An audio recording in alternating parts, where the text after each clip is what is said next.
speak, especially when I'm mentioning names, be rest assured that I know what I'm talking about. I am telling you that I find it very dishonest when I hear the NDC try to even speak on galamsey and try to make the point that this government is not able to end the galamsey menace. And I say that because, I repeat, the NDC are the #1 enablers of the galamsey menace in this country. Kesem, it's a crime. It's something people are doing under the darkness or the shadow of darkness at night. Nobody is doing galamsey in the open. And so government's effort is to catch these people when they are doing these things undercover and make sure that it becomes a deterrent to others. But if you have the biggest opposition party making it a political strategy, say they go into these galamsey areas, go into the pits and tell the people that you see the government, they are fighting you people. You see them chasing you people. They brought Vanguard. The Vanguard was meant to end your livelihood. Ignore them. Go and vote for us.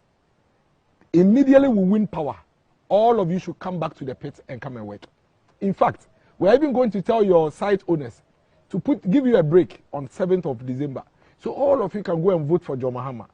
Trust me, the very moment you vote for John Mahama and he wins, all of you should come back to the pit and come and work. Galamsey is all we know.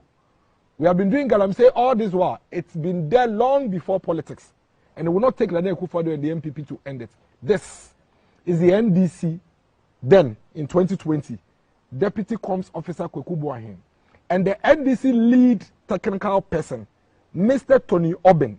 In fact, in one of the videos, Kweku Boahen said that this man, Tony Oben, he is the same man who is going to be going back to the Minerals Commission to go and head the place if we should come to power. And I'm here with him. So if I tell you that when we win, you are coming back to do your galamsey, I know what I'm talking about. How do you expect the government to succeed in this fight when you continue like this? And let me tell you what happened. Because of this campaign that the NDC have been waging in the mining areas, we lost almost every constituency that has a mining community. All the constituencies with mining going on, we lost it. And you know why we lost it? Because the opposition party has come to tell them that vote against the government. They are trying to take your livelihood away from you. They are sacking you from the vote. Vote for us. When we come, we'll let you come and mine. Barbara Tinjesi, the former MP for Pistia, she's one person that my heart always bleeds for her. She's one of the best MPs you can think of. Of all the things Barbara Tinjesi did for her people, she lost the election simply because of the president's fight against galamsey in her area. And it's simply because the opposition party had then given the people an alternative. The alternative was vote for us so you can continue your galamsey, or vote for the MPP for them to chase you out of the forest from doing galamsey. And I'm saying these things because I have video. I will not put your production in any challenge or difficulties if I don't have evidence. And so if you may, I would give you the video and I'll let you play the video for everybody to see exactly what it is that I'm saying. Okay. So all I do on this show is I say, this is not my platform. The KSM show is the platform for my guest. I have another show called Talk Shop and the Miami platform. I'm becoming feelings. So, no, but on this show, if you're going to say things, before you back it up. Back it. Trust me. I'm a Equiapim bred, thoroughbred Equiapim boy. Respect for people and people's credibility and integrity is key. That's how I was groomed. If you ever hear me mention a name of an individual in anything, believe that I have facts or evidence. Otherwise, I can't even go home. If I live here without proving all the things I've said about the NDC and galamsey, my mother would actually lash me. Because that's how we are trained. I'm a pure Methodist boy, a Catholic boy. So I'm giving you the video so you play. Okay. Now, everything I have told you will be heard in the video. Let's take a quick minute. Producer, Pacho, let's see the video he's talking about. I want to make a no more. You see, I'm going to say the land in the city. Obeka, Namebua, after on the 11th, on the 7th, and she say, oh, at the mom, because on one of us, I got now. Said the Bay, you know, I'm a brave or my Juma check a crate. mo tún bẹ nya asase ni bi na so yasa e ma ti so asase wa ma a obekọ akọ na so dia ba be yadwuma na so do krom no nko ko so ayede edi hie enti wo akoto aba no a John Dramani Mahama e tu direct ye mpese adwuma ne bebu galamsey e beto Ghana beto galamsey ana ye adwuma na ye no so sisi e na do Vanguard no mo da so ho and the players are crackers say ye to aba wi a mo be say sa Vanguard ni mu kina ye ntina say e ma ba we me bu adwuma tie on the 7th, on the 8th, on the 9th. The boy Bana Mahama is na Mumranda Yugoslavia. I'm very proud of it. Then I'm going to meet Ramia Galamsey. And now, Mekano, Yamiadum. This is Yami John Dramani Mahama. Namutama Abu Bakar Sadika. Namusa John Mama Adim Kunim. I've got a Adim Kunim. That's the difference one. Muya Majuma. Namu Soja you can see her. So what a Kasama. If you are Tremo, Humayan to Abano, never Moya Mohubai. Vanguard no Omunguno. Vanguard no Edaso. About 20 no more my day. In my money, I knew who Tamana Vanguard day. Oh, if you are Tremo, your Dutch about on a day. Yadamasi. Wow. Wow. Wow. What's the Obama was saying to him? You see, my advocacy for democracy in this country is let's be honest, let's be sincere. Let our politicking be based on competitive ideas, superior ideas. It's a very complicated venture, and we have to be dispassionate about it. We don't have to run propaganda with it. Because it's not a challenge that was introduced by an Akufo-Addo government. I am telling you that under the NDC, Mahama Yaruge and co, who were responsible to stop it, they gave up. They said they couldn't, that it was not possible. So it's a canker we need to deal with. But if you have an opposition party, go into the pit to go and tell the same people that we are trying to engage, that ignore them. You see, they are chasing you people from the pit. They don't want you to mind. Ignore them. Vote for us. When we come, we'll let you come and mind. Then when they leave the pit, the same political party will come on radio and say, MPP for galamsey aba. That is dishonest to the highest level. Because this is really serious. You're saying you have evidence that they were in the pit talking about this thing? You see, Kazem, there's something everybody in this country knows about me. I know how much credibility means to every human being. And see, if you hear me speak, especially when I'm mentioning names, be rest assured that I know what I'm talking about. I am telling you that I find it very dishonest when I hear the NDC try to even speak on galamsey and try to make the point that this government is not able to end the galamsey menace. And I say that because, I repeat, the NDC are the #1 enablers of the galamsey menace in this country. Kesem, it's a crime. It's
Hello, it's raining all around me. I can feel it. It is the latter rain.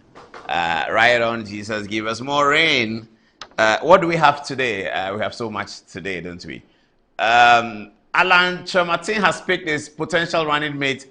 They filed at the Electoral Commission, haven't they? And if the Electoral Commission approves the nomination, then Kwame Owusu will be running as the Afrafranto running mate. But who is Kwame Owusu is what we are going to discuss on the touch screen tonight.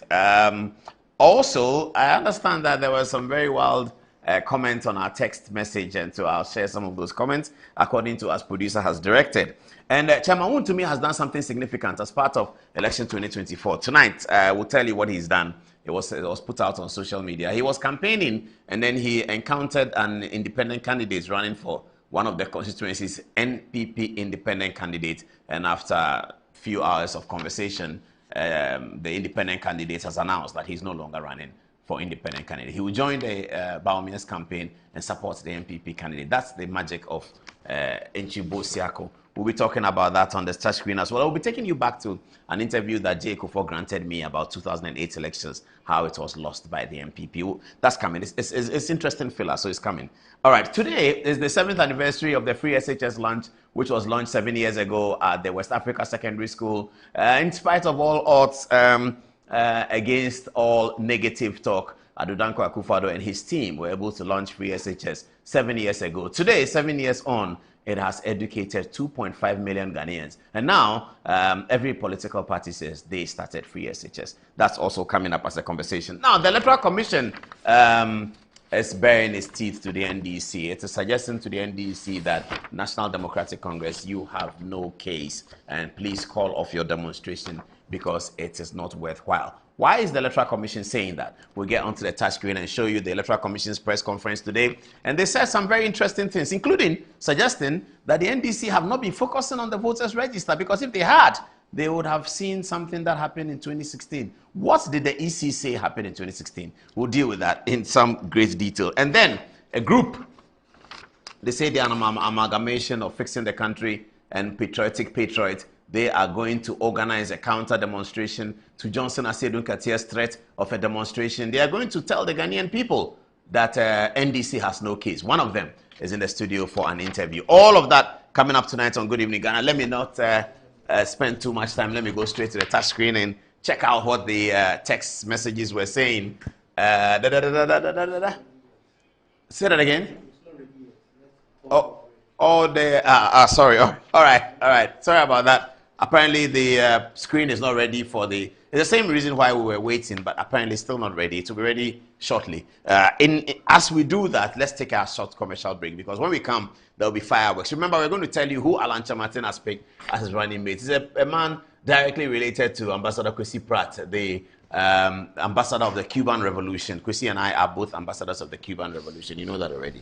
But Ambassador Kwesi Pratt's son-in-law is Alan Chamartin's running mate. Is there a story? Is there a relationship? What is going on? What is happening? We get the full details after the break. Then we come to the Free SHS story. Chairman, Wound to Me story, which I have written here, Wound to Me stroke J. Kufuor, because there's a J. Kufuor angle to it. We'll look at that. And then we have an interview in the studio. Also, we'll go back to the United States of America in our third story, where Dr. Sikanko will be telling us the highlights of how Americans have seen the debate. I've been talking to him this afternoon, and he has a very interesting narrative to deliver for young people who want to understand, better understand the American political system. H.S. Sikanko will be here to deliver that. Is it ready? Okay, it's ready, so I can take it now. I don't need the break now. Okay, they're going to put the as we do when we put up the flyers, they put up, yes, so this was our flyer today, one of our flyers, I should say. And we said, as we normally carefully write it out for your interest, those who are interested in literature, Alan Chamartin selects the Venerable Kwesi Pratt Jr.'s son-in-law as his running mate. Kwame Owusu was also recently called to the bar. But should we read anything into the matrix of Alan, Kwesi Pratt, and Kwame Owusu? Join us at 9 p.m. And what do people say? Osaberima Kwesi Owusu says, Kwesi Pratt, after he helped MPP to win 2000 election, has been critical of that party since.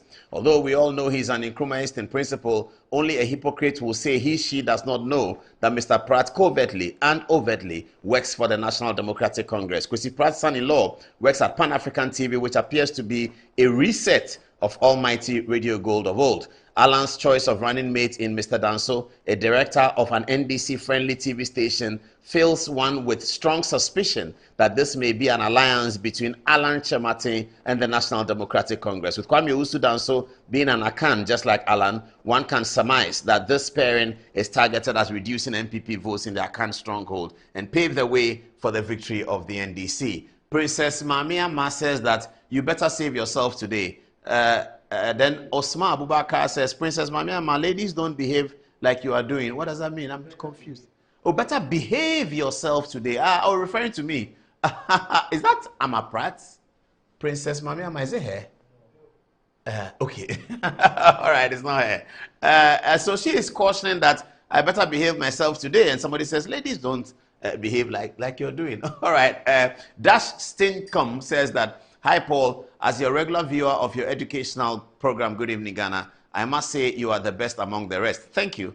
There was another man Alan selected as running mate, but he refused. And I even read on the news that the man said Alan is not a serious politician. Please elaborate more on that for us. Have a great show watching from the United Kingdom. Thank you very much, Dash. Well, that's a story that has come to us. Since we put out the flyer, many people have been sending me that Abu Sakara is the name that he's talking about. We don't know. We don't have any evidence to suggest that Abu Sakara did say what he's reported to have said, because these days, you know, when you see something on social media, you really can't tell whether the person said or the person didn't say. So the story is that Abu Sakara was Alan Chamartin's target. You know who Abu Sakara is, don't you? Abu Sakara is the former presidential candidate of the CPP many years ago. Very intelligent man, I have to say. Abu Sakara is biased. Is towards agricultural science and using agricultural productivity to be the backbone of the national economy. That's always been his political philosophy. Abu Sakara was looked at by the Alan people. That's the story. And it is reported that in response to Alan Chamartin's invitation that Sakara be his running mate, Sakara said that Alan Chamartin is not serious. We don't know whether Sakara actually did say that, but this is the story that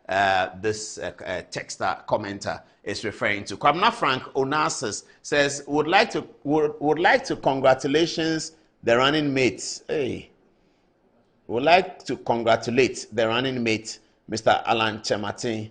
They have more to do to change the narrative, the way Ghanaians go to elections, choose their government and their leaders. Come again. All right. Dabila Kamal Dean says, I think I believe and I know Alan Kojo Chematin has shot himself and his generation in the foot when it comes to politics in Ghana. I don't know who advised him not to go for the running mate slot in the MPP because it was something he wouldn't lobby for. Good evening, Paul. Thank you, Dabila. I don't know whether your views are correct. Emmanuel Ni Akwesi Ashon says he should have selected Pratt himself. Alan and his movement is dead on arrival. Okay. Kwame Nana says, now I understand why Uncle Kwesi Pratt has been attacking Dr. Mahamadou Bawumia left and right and becomes emotional, mischievous, and diabolic in his submissions.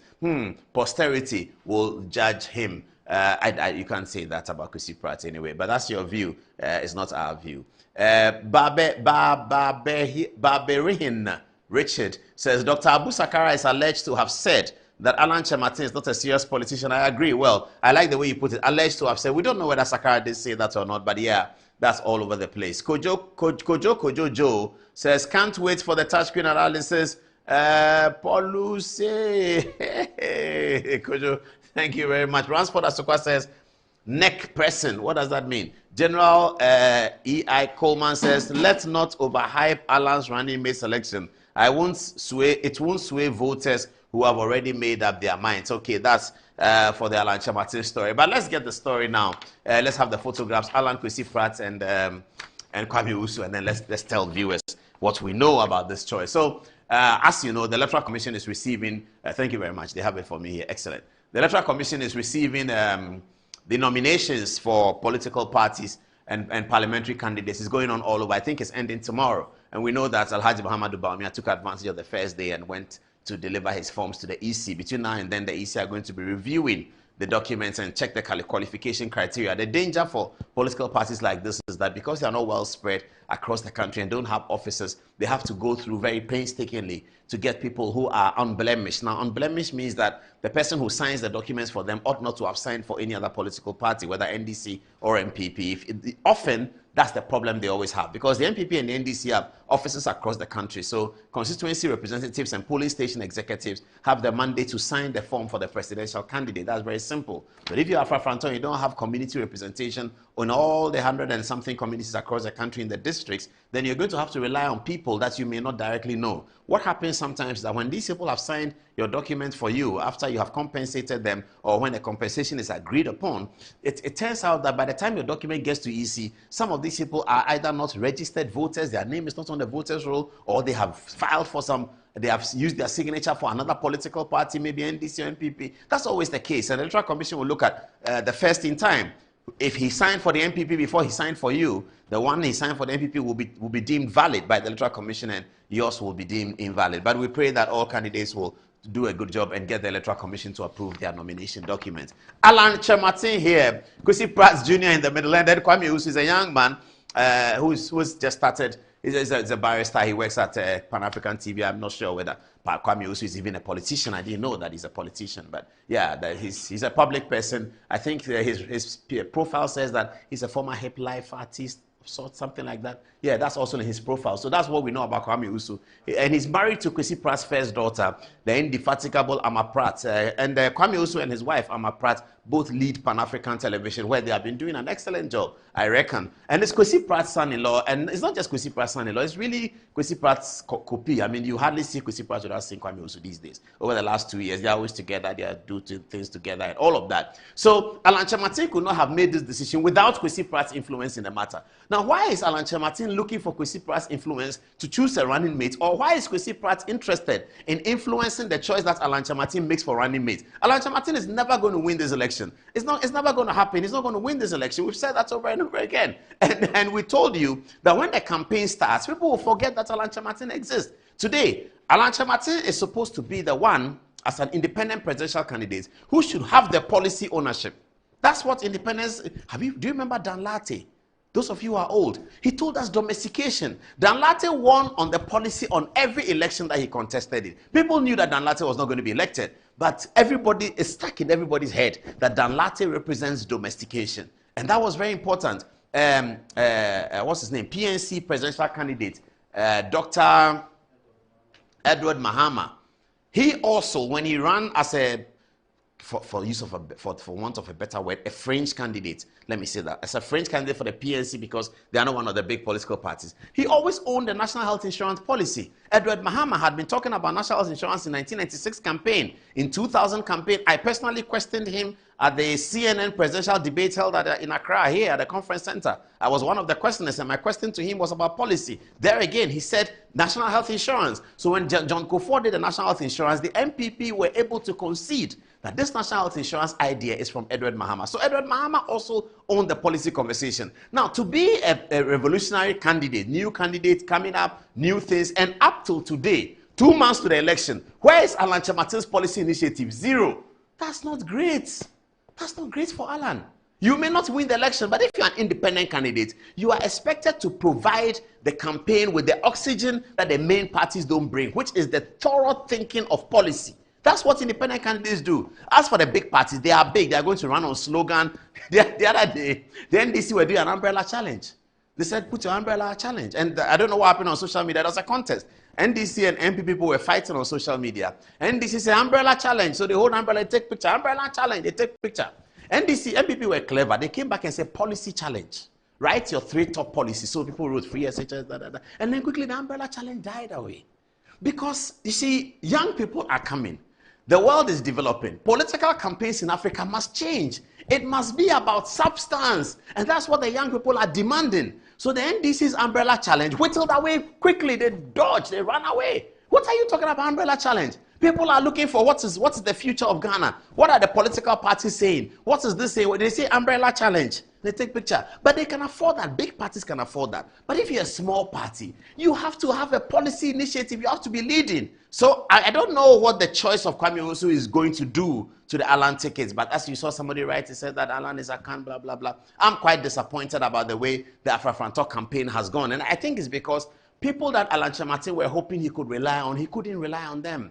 The people he thought he would rely on, they saw that the MPP is a better haven, so they are all in the MPP. The young people, Adenta Kumi and co, who were following him, they've all left his party. They've all gone back to the MPP, as they say, after hearing Bawumia's message. So it's a very complicated situation for Mr. Kyerematen, who was, before this Afrafranto situation, put in the light of one of the most important politicians in Ghana, one of the politicians that people thought they could have hope in. And Alan has had the opportunity, without the baggage of a party, to put policy initiatives before the Ghanaian people. It hasn't come.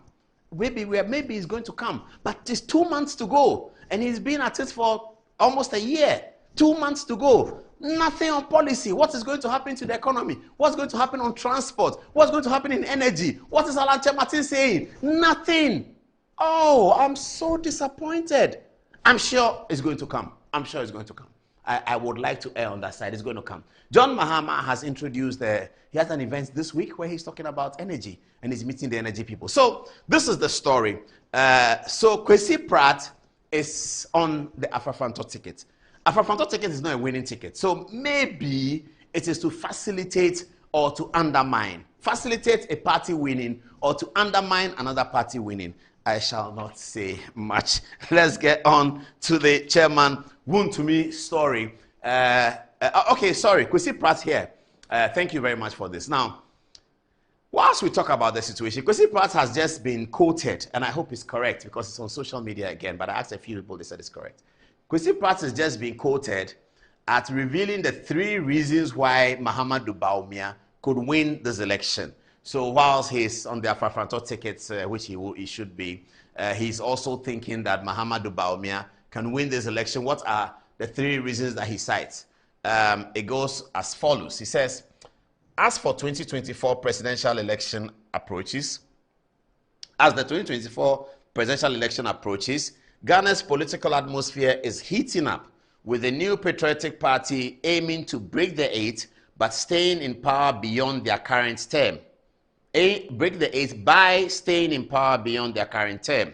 Veteran journalist Kwesi Pratt, speaking on Pan Africa TV's morning show, outlined 3 compelling reasons why Mahamudu Bawumia could win the upcoming election if the National Democratic Congress and John Mahama don't strategize effectively. He says, 1, Bawumia is going to distance himself from Akufo-Addo's administration. Kwesi Pratt says that Mahamudu Bawumia, the MPP's presidential candidate, is actively distancing himself from the perceived failures of the Nana Akufo-Addo administration. Bawumia's message encapsulates his slogan, "Give me the steer," is designed to convince voters that his leadership will be to chart a new course, distinct from his predecessor. This strategy aims to shift public focus from the current government record to Bawumia's vision for Ghana's future. You see, Kwesi Pratt is a very clever analyst, and what he says here is true, is correct. But when I show you the second thing he says, you will find the contradiction. But he's a very clever analyst. He says that observing what Bawumia is doing, he's presenting himself as a different candidate, a different kettle of fish. He's not Nana Akufo-Addo. Kamala Harris is not Joe Biden. You've been hearing those kinds of things, haven't you? That's what Kwesi Pratt is identifying it. But okay, hold on. This is Kwesi Pratt's first reason why Bawumia could win the election, distancing himself from Akufo-Addo. I'll show you why this is not true. Next one. Securing the future of free senior high. The continuation of the free senior high school program is a cornerstone of the NPP's campaign. The party emphasizes that this policy is under threat if the NDC wins, arguing that Mahama plans to scrap it. For many Ghanaian families, free SHS represents a critical advantage, and the NPP's portrayal of themselves as the protectors of this policy could sway voters who view it as a significant benefit. That's also correct. That's for sure. Kwesi Pratt is analyzing well. But now here's the catch. Who is free SHS? Today is 7 years old. Who is free SHS? Is Adodanko Akufo-Addo. So how then do you say that Dr. Bawumia is trying to distance himself from Akufo-Addo's record, but then free SHS is a cornerstone of the NPP's campaign? Free SHS is Akufo-Addo. Akufo-Addo is free SHS. So what's the point about I'm distancing myself from Akufo-Addo's record? Where is the Akufo-Addo's negative record that Dr. Bawumia is distancing himself from? What is happening is that there's global economic difficulty. I interviewed H.A. Sikanku last Tuesday. You heard him. Americans are thinking that the economy is too hard. That is the United States of America, the richest country in the world. Economy is too hard over there. So Akufo-Addo has failed that the global economy is hard. Well, if that's Akufo-Addo's failure, yeah, then he has failed. Akufo-Addo in Ghana has failed because the global economic crisis is bad. So Akufo-Addo has failed. Is that how Akufo-Addo feels? How does Akufo-Addo feel? Then you come back and say that Bawumia is telling the people that he can protect free SHS. How can Bawumia protect free SHS? Because he's connected to Akufo-Addo. So his first reason doesn't stand. If that's what he said, I'm just analyzing it. Distance yourself from Akufo-Addo's record and you win. But use free SHS to win. That's a contradiction. It's a total contradiction. Because Akufo-Addo is free SHS. And the people are voting for Bawumia because they see that he is the one who is close to Akufo-Addo. And therefore, free SHS is more likely to be guaranteed under him than under his opponents. That's the reason why free SHS has become important. So if free SHS is important in the analysis, then Akufo-Addo is a centrifugal figure to the 2024 campaign. That's the point. You can't run away from that. Kwesi Pratt goes on to a third reason, and my touch screen is misbehaving. Is it going to come? Oh, what's happening? Okay, can you put it on? They can turn it on. Yeah, okay, it comes up. This is still the second. Okay, now the third reason is here. And the third reason is that the constitutional limitation on John Mahama's term. He says, the NPP is leveraging the constitutional rule that limits presidents to 2 terms, highlighting that Mahama would only be able to serve 1 more term if elected. They argue that this 4-year term syndrome would hinder Mahama's ability to implement lasting reforms, positioning Bawumia as a better option for continuity and sustainable leadership. That's also true, but it's not in the way that he says it. It is true because people want leaders they can hold accountable. And the fact that you can hold the leader accountable is the reason why the leader will respond to your needs. That's the whole point. I mean, people are finding out that if you can't hold the leader accountable, he cannot respond to your needs. And that's why all of us were lined up behind Akufo-Addo, campaigning for district chief executives to be elected on political party lines. Because today the DC's accountability is to the Jubilee House in Accra. And therefore, he may not worry about your road and your gutter. He worries about how the president sees him, because that's how he can be there or that's how he can be removed. But if you had elected him, then he is responsible to you. You see that there's election year, political activity is going on. All people are coming around. People who don't campaign are campaigning. You've seen ministers, deputy ministers who are not campaigning, former ministers, former deputy ministers of NDC who are all campaigning. Now they're campaigning because they're looking for your vote. So the argument against John Mahama is that if you elect him in this election, during his tenure of his campaign, he doesn't care. If he tells you something now and he doesn't do it, there's nothing you can do. But if Bawumia tells you something and he doesn't do it, he's going to come back to ask for your vote again, and then you can tell him that you didn't do it. Because he knows that he'll come back for your vote, he's going to be a more accountable leader than the one who is not going to come back for your votes. That's the argument that is being made. So all of Kwesi Pra's 3 points are valid, except that to suggest that Bawumia is distancing himself from Akufo-Addo, but he's going to use free SHS, I think it's a real contradiction. Okay, Ambassador, good evening. Then, he's my uncle. He's my uncle-in-law, I should say. Now that we are talking about in-laws, he's my uncle-in-law, so he's my man. And of course, you cannot take away the fact of Kwesi Pra's very, very giant's brain in analyzing these things. And him and I share the Cuban Revolution, the affinity to the Cuban Revolution. Fidel Castro and Raul Castro and Che Guevara have always been our heroes. Ambassador, good evening. Congratulations to the nomination of Kwesi Danso as Alan Chermatin's running mate. That's for the Alan Chermatin story. Let's get on to our friend Enchu Bosiako. Enchu Bosiako is here. And if you look at the photograph, he has a MPP flag covering the face of somebody, member of parliament, who he is outdooring of sorts as returning to the MPP and going to help them to do the work. Let's see the text of Wontumi's efforts today, and then we'll read through and then I'll show you something. The MPP is very worried about something, and I'll tell you what it is. The MPP is very worried about something because the 2008, both parties, both the NDC and the MPP, are back at election 2008. You can tell that, can't you? Now, in 2008, the MPP were looking to achieve a break the 8, and the NDC were looking to come in to enforce that the 8 is obeyed. So both parties are looking at the leaves from which 2008 occurred. The MPP is looking at the 2008 book and trying as much as possible to undo the things that hurts them. The NDC should be doing the same, and I think they are doing the same as well. One of the things that hurts the MPP in 2008 was this disunity issue, and I'm going to show you a video in which Kufuor talked about that to me. As a result of that, the level of seriousness in the Bawumia campaign is treating disunity as a top priority, what they call it the deconstruction of the disunity within the party. And there's a document they have, and they are working strictly according to it. They're expecting that by 1 month to voting, they will reduce as much as possible the independent candidates to the barest minimum. Wontumi achieve something significant today. So he went on campaign. Show me the text. Let me read the text for our viewers to get it, and then we can see. Don't you have the text? No, it's text. I sent you. Okay. All right. So let's look at the Kufuor video. Let's look at what J. Kufuor told me. They're going to show you a video that apparently they're having problems with us. Let me take the break. Let me take the commercial break. We'll come back and we'll continue. Our system is jamming up a little bit today. Let me take the break.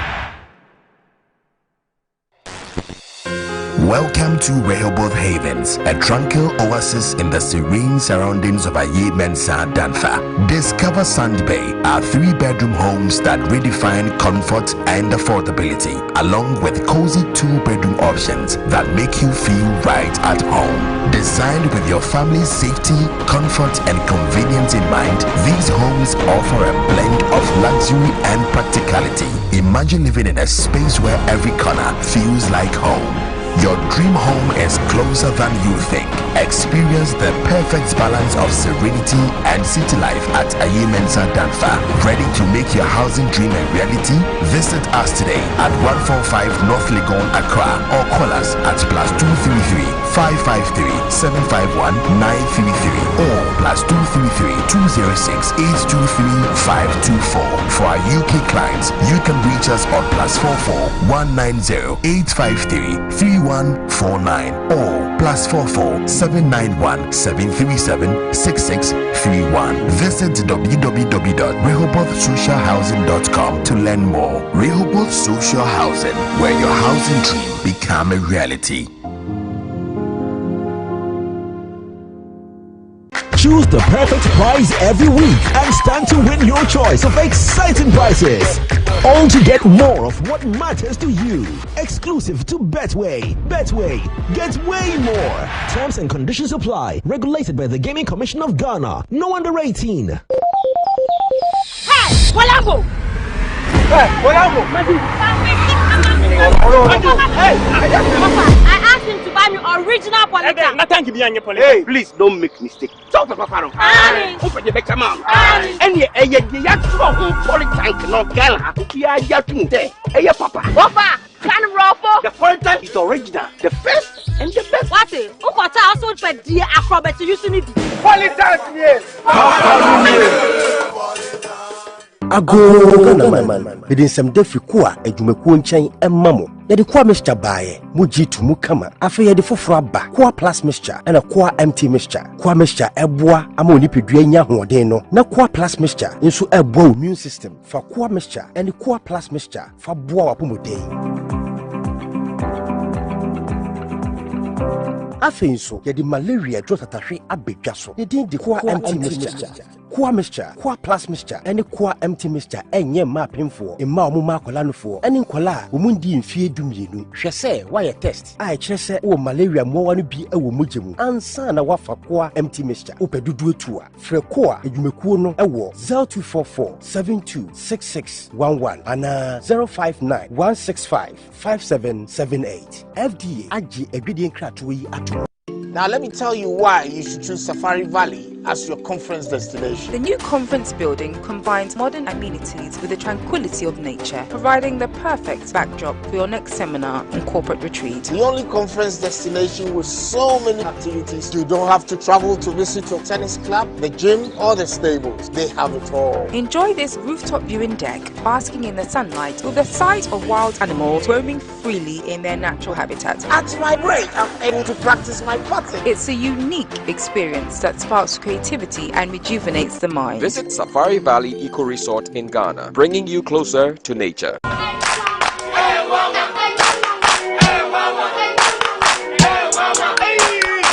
Kachi, unemu bua unkoisha Dr. Ba uye denwa. Oh, mesi ya mfano kwa mami buru wa. Ayi mami go buru. Ni atele be ko bra. Mumi mfano ko Dr. Ba ho. Dr. Ba no ya de. Bra, se ba no mpemu adwuma, sasabro sro Dr. Ba oye. Sai ni temi kwa na meka. Oh no mpemu ni mdi onu na ye expert nya zanfo no. Wakra eni kumasi no mpemu expert yen kan kyerɛw.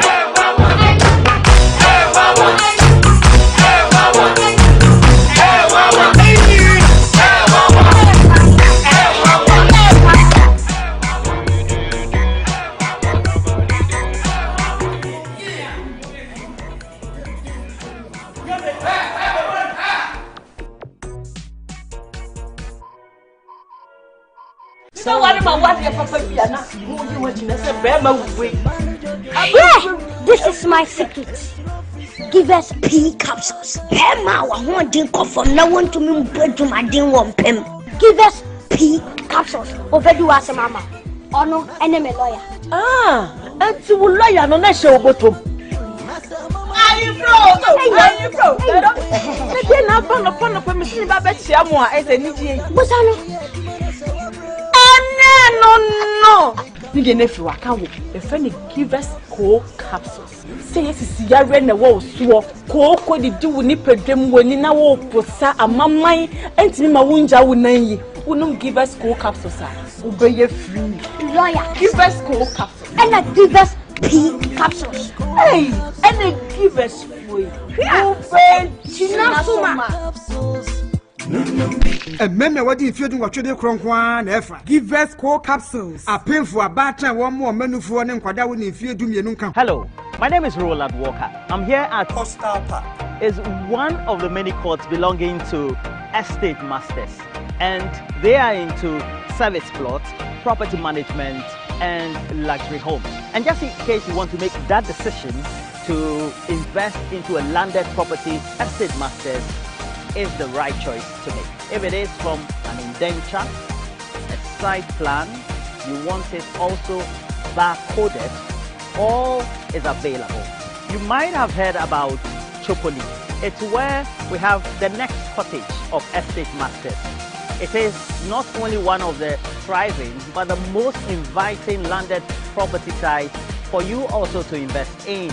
We encourage you, do invest in the next cottage at Chopoli. It is just close to the yet to be demarcated airport. That also will be a valuable property for you to invest in. You're the answer to my prayers. You're with me everywhere. You're my angel, miracle. You're all I need tonight. Give me shelter from the rain. You breathe life in me again. You're my angel, miracle. You're all I need to know tonight. Choose the perfect prize for you every week and stand to win your choice of exciting prizes, all to get more of what matters to you. Exclusive to Betway. Betway, get way more. Terms and conditions apply. Regulated by the Gaming Commission of Ghana. No under 18. The luckiest. Star 712 hash. Luck is everywhere. 8K. Hey, you get an 8K. Get packing so you have to one lie. Hey, wait. You go put it on his tab. This is my man. Good luck. Hey, yo, we'll be we are star 712. It's much of phone. I'm on dialing the magic numbers. Star 712. Now welcome to the luckiest. And now with me at home ticket. You can buy for yourself or your loved one. Mommy, tell mommy who's here. You're buying for me, right? Or who else? Let's choose buy tickets for others. Love you, boo boo. So maybe straight to option 4. Now we try. You need to buy tickets worth 50 Ghana to qualify. Yes, you can buy random or preferred tickets. I'm choosing random tickets. Listen, if you buy the random ticket, the system chooses a random number for you. But if you buy the preferred, you get to input your own preferred 5 digits. 5. Baby, give me your 5 numbers. And how much are we buying? Babe, look at the body and buy you. With your body, Hey, there, tread cautiously. Now follow the prompts and confirm. Now the luckiest. The luckiest is regulated by the NLA on the Caritas platform, not for persons below 18 years. T&Cs apply.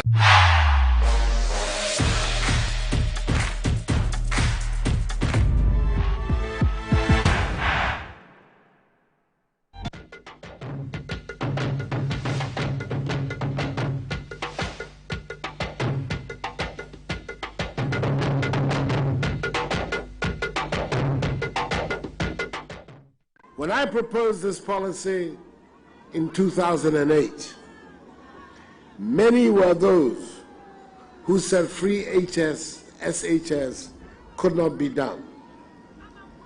The idea was ridiculed and was described by propagandists as a vote-buying gimmick, even though ironically, it did not win me that election. I was labeled a liar by my opponents, who went on to state that free SHS could only be possible in 20 years' time. Nonetheless, the Ghanaian people were discerning and believed it was possible. The culmination of that belief inter alia resulted in the decisive victory won by the New Patriotic Party and my mother's self in the elections of 2016. 7 years for the 7 years of free SHS. So we'll come back to that in a minute. Now, this is what Wontumi wrote that we're looking for, that our systems were jammed a little bit. It says, on my campaign trail this morning in the Formina constituency, I had the honor of meeting George Obifrimpo, an independent candidate from the Akrofom constituency. He and his team crossed paths with us and shared a remarkable decision.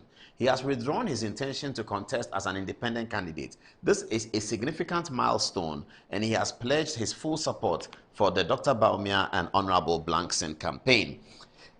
I take this opportunity, as going to me talking, he says, I take this opportunity to plead with all others who may be considering similar independent paths to reconsider their decision in the best interest of our great party. We cannot afford to hand power to the NDC, a party that brought this region to its knees with doomsday and capitation. Let's unite for victory. CW Tours, Bawumia 2024, Bawumia Napo 2024, bold solutions for business. It's possible together. Bawumia means business. Victory 2024. Entry Bosiako is saying that. And I was telling you that this is very, very significant, you know, because the MPP recognize in terms of the issues, they recognize that the unity situation is what hurts them the unity situation is what hurts them in 2008. But now they are trying hard to get the unity working. Let's see what John Kufuor told me. Unfortunately for us, we went into the 2008 election with some splits within our ranks. For instance, 18 of our members stood independent in parliamentary elections. Didn't help us. That didn't help us. If they hadn't done it, Nanado would have won one touch. Because even with all the splits on the count after the first round, he led by 49-point-something%. Needed only 23,000 votes to have won outrightly. Unfortunately for us, we went into the 2008 election with some splits within our ranks. For instance, 18 of our members stood independent in parliamentary elections. Didn't help us. That didn't help us. If they hadn't done it, Nanado would have won one touch. Because even with all the splits on the count after the first round, he led by 49-point-something%. Needed only 23,000 votes to have won outrightly. Unfortunately for us, we went into the 2008 election with some splits within our ranks. For instance, 18 of our members stood independent in parliamentary elections. Didn't help us. That didn't help us. If they hadn't done it, Nanado would have won one touch. Because even with all the splits on the count after the first round, he led by 49-point-something%. Needed only 23,000 votes to have won outrightly. Unfortunately for us, we went into the 2008 election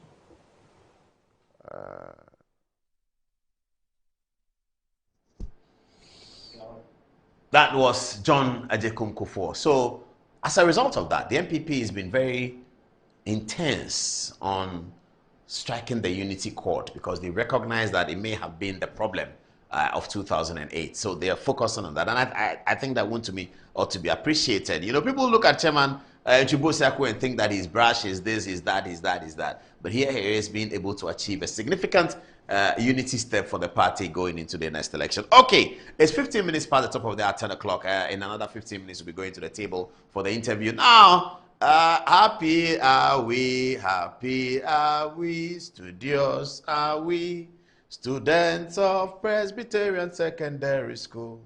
Onward we march to trudge along to happy victory. To victory. Our motto is a solid bulwark trudging us along.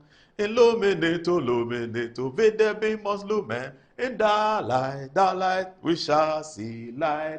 Illuminato, videbimus lumen. For Christian training, we get a sure, solid foundation to take our places in the future. That's what they said Cheddar should sing on the Bolari program. Is a cracker and he doesn't know it and he doesn't care and it's not important and all that. Yeah, it's not important, but I just try to put a few words to the Presec anthem with my crooked voice. Sorry about that. Tonight, Free SHS is 7 years old. Who begat Free SHS? Adodanko Akufo-Addo, not anyone else. Now, we know that because when he said he was going to do Free SHS, they were laughing at him. They said that it's not possible. They said, how can you do it? Fifi Kwete said it's all lie, be lie. John Mahama said he won't do it. Everybody said something. And then he stood his ground that don't worry, we'll do it. He even went as far as the BBC interview. And they asked him that you say you do Free SHS. Your people say you cannot do it. Where are you going to get the money from? He told the reporter that, hold on, I'll tell the Ghanaian people where I'm going to get the money from before I tell you. This Free SHS, I'm going to deliver it. I should have asked for the BBC video. Yeah, I could have just got it very quickly, but sorry, we don't have it. Maybe we'll bring it in the next show. So that's what is important. 7 years on, 2.5 million Ghanaians have been educated. Some say that the food they gave them was not good. Some say that they didn't have classroom. Some say that they did double track. Is the reverse better? The opposite? The alternative? Is it better? That we remained as we were, so that every year 100,000 people cannot get to school. 2.5 have been educated, but they were educated on double track, some of them. They were educated with, once in a while, we hear there's maggots in their food, and we don't like that, we hate that, and we check it. Is the 2.5 million people who have had education into their heads, into their culture, they're going to look at things differently, it's going to be better for Ghana? Is that not better than the alternative? Certainly, it is better than the alternative. This is St. Peter's Senior High. Let's see the first day of the Free SHS. Let's see it. Such was the euphoria that heralded the arrival of President Akufo-Addo at the West Africa Senior High School at Adenta for the launch of the Free Senior High School policy. Many, including pupils, students, teachers, and parents, could not hide their joy that the policy has finally come to fruition.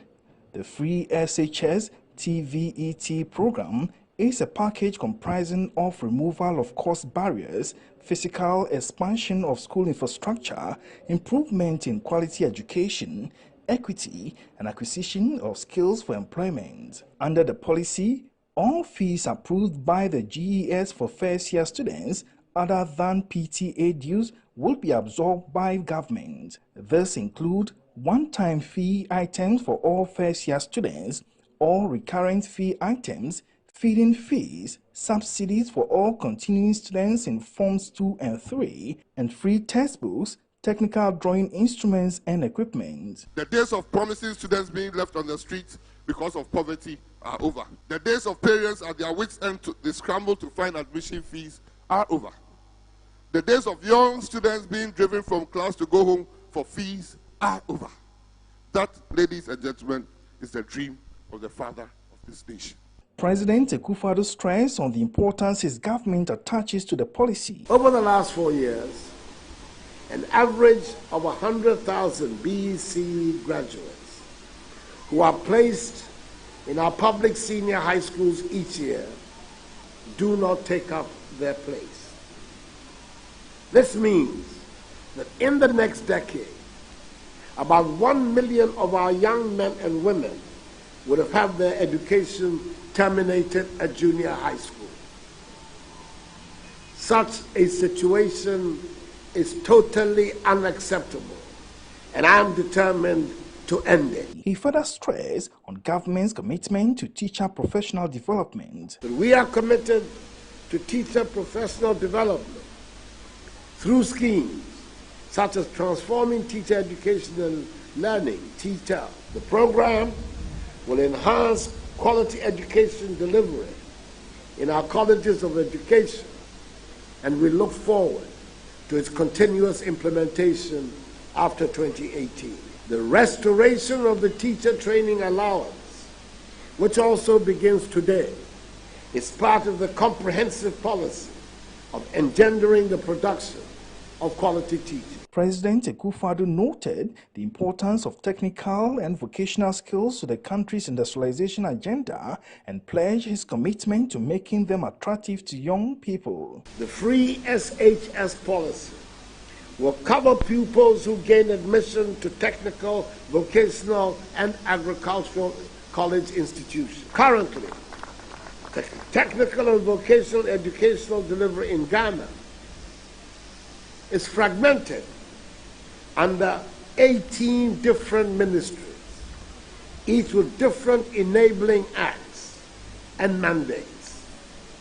This has affected system governance, development and coordination for efficiency, quality, and relevance of training provision.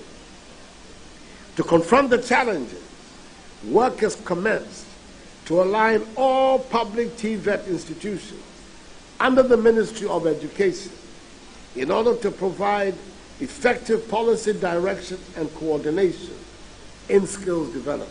The president further noted that government has reserved 30% of places in top 82 senior high schools to students from basic public schools.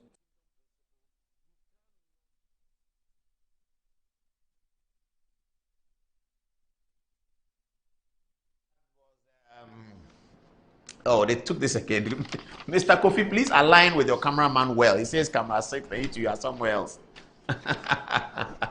Sorry, viewers. Sorry about that. Okay, so we have another video, montage that we have created, and it's about 4 minutes long. It's a montage on free SHS, and when we finish, we'll show you a few other things. We have something on 24-hour economy as well. Rex Omar has joined the 24-hour economy conversation, so we'll share it with you. All right, this is our montage on free SHS. 7 years on. Congratulations to Akufo-Addo and the government.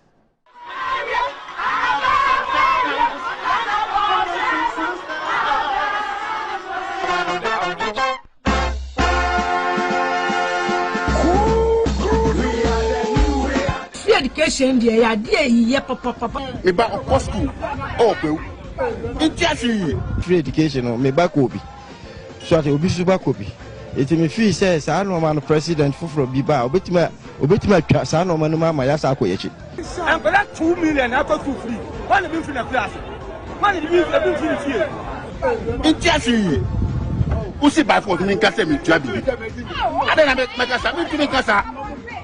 If I say, I'm back, your man are free, we are free. I don't have my custom. Your mammy, a Potoyan Tuma, a Potoyan Tuma near their coach school fees. Would you go be out there for Sawa? As an open post secondary school, and this will be a good fit.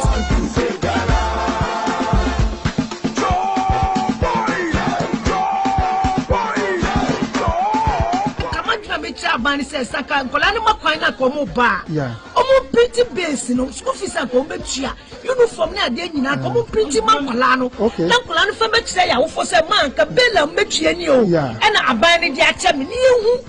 In Chelsea, who see by 14 custom in Trabi? I don't have my custom to make us. President Fufro Biba, obitima, San or Manuma, Mayasa Koyechi. Is he or no far? Or did she say for Pesaso about the shim Amana Aquanim? Asking say, will be Babacum. Hey, you go to mind this and yet, maybe a good day. Why, that's Saturday. 40% and this is now. So go to Majaria, go to Bawumia, and one on.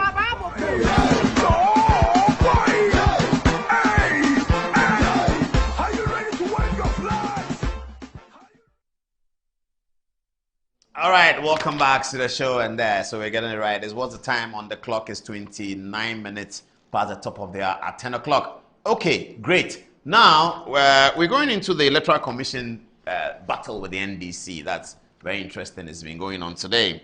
But before then, back to the Ashanti Regional Capital and to Kumasi, where Efwagate has been elected by a landslide as the president, the new president of the Ghana Bar Association. The Ghana Bar Executives results 2024 has the presidential results at Efwagate at 1,279 votes, representing 54.24%, and Agbesi Japasu has 1,060 votes, representing 44%. Votes abstained included 19, that's 0.81%. Okay, let's get onto the touchscreen. Have me Efwagate's photograph and Agbesi Japasu's photograph. Let me tell viewers the story behind the political story behind the contest at the Ghana Bar Association. Are the photographs on the touchscreen now? All right, let me get into it. Okay, so this was a small battle for the marching of December 2024, which was first played at the Ghana Bar Association. All right, so on your left of your screen is Ifwagate. Now, Ifwagate here, over there, Ifwagate over here, it's a member of the New Patriotic Party. Her husband is Joe Gate, and she's also one of the famous lawyers from the famous law firm Akufo-Addo Prempeh & Co. The president's law firm. Ifwagate originates from the law firm. In fact, both Ifwa and Gate were at the law firm before. So that's Ifwagate from the law firm. Agbesi Jakwaso here is a bona fide NDC member. He's not just a passive NDC member, he's a major NDC member figure, okay? So it was a contest drawn between the NDC's Agbesi Jakwaso and the MPP's Ifwagate. And the campaigning for it was going on in a very solid way. And we understand that even President Mahama got involved by phoning up some lawyers and telling them to head for Kumasi and cast the ballot for Agbesi, because this has now become a political fight. And everybody in the Bar Association knew that this was a fight between the NDC and the MPP. The verdict came up in favor of Ifwagate and the MPP in the bar. Barristers would like to say that they didn't vote according to MPP and NDC. Yeah, we understand that. We hear all that. Yeah, we know that that's correct. They didn't vote according to. But these are the facts. Ifwagate is a member. Now, this is Ifwagate and her husband, Joe Gate, the former Attorney General and former Minister for Railways, who is currently the chairman of the board of the Ghana Revenue Authority, standing there with the head of chambers and lawyers from Akufo-Addo Prempeh & Co. The firm still exists, and it's existed in a very big way. And all the lawyers were there to support Ifwagate because she comes from the law firm. So this is what happened in Kumasi. The undertones of the bar contest was very political, and the victory went the way of the New Patriotic Party. Does it mean anything for December? I don't know. I have no idea. But this is the results of the bar conference elections of the executive. Ifwagate is the new president of the Ghana Bar Association. She's actually the incumbent president of the Greater Accra Regional Bar Association, from where she would currently be exiting to take the leadership of the bar. Congratulations to Ifwagate. Congratulations also to Agbesi Jakwaso. Better luck next time. Okay, let's get to our next story then. Free SHS has come in, and Rex Omar, do you know him? Rex Omar has a new angle to it. If you don't mind, producer, you have Rex Omar's angle to the explanation of 24-hour economy. Sorry. You know, we have had the Boudon explanation of 24-hour economy. President Mahama himself has explained. Other people have explained. Now, there's a new one, and we're going to add it to the one we already have. But for now, we'll show you Rex Omar only. Rex Omar explained that when President Mahama said 24-hour economy means 24-hour disco, this is what he meant. Let's have a look at it. Nah, friend say it's a disco nightclub, it's old school, clubbing no. Ghana for person can jam afternoon jams. Jebo club area. And you're part of the 24-hour economy, because most of the time, we are human. Daytime now they check how far. We take a Ghana sorry, person check how far, check how far. Engineer deliberate plan some of Ghana for. John Dramani Mahama, he knows what's up. His current. And yeah, what is old school? Like Bawumia are their old school. When he's talking about John Mahama is older than Dr. Mamudu. He's younger, but his thinking is old school. John Mahama or your current. It's go to South Africa. There's so many 24-hour clubs. Go to Switzerland, go to France, go to Paris. So I go to a UK. So underground and in most cases, clubs, they are also places running now. They are running casino or they are running this. And it's like our idea. The daytime, the disco, casino, and all that open. And yeah, Mebuna said, "You can't obi a wakwa na juma anajo na wapon anopa nsia oba no beda kakra na ebo 12 fa obetumi akogye nani." There's nothing stopping that, because onu so kogye nani no bi so adwuma no.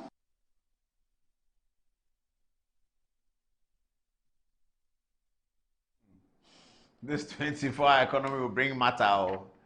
Rex Omar says they just jammed all day long. There's no problem with that. Haven't you heard that before? According to him, he says it's in Switzerland, it's in Paris, everywhere. Then he was asked that, so young people will be jamming 24 hours?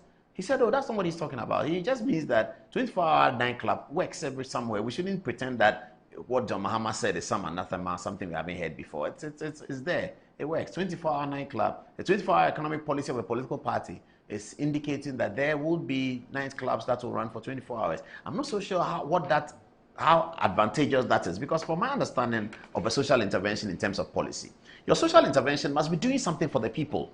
It's not the people doing something for the government, it's the government doing something for the people. So if you raise a social intervention of free SHS, it must be paying people school fees. That's a social intervention. Capitation grants, it must be paying something that people will otherwise pay. What do you call it? The NHIS. It must be paying a bill that the people would otherwise have paid, and you are committing the taxpayers' money to pay that bill. That's what social intervention means. It means that under the social contract, because you now have the taxpayers' money, you are going to make a decision as to how the taxpayers' money is distributed and applied.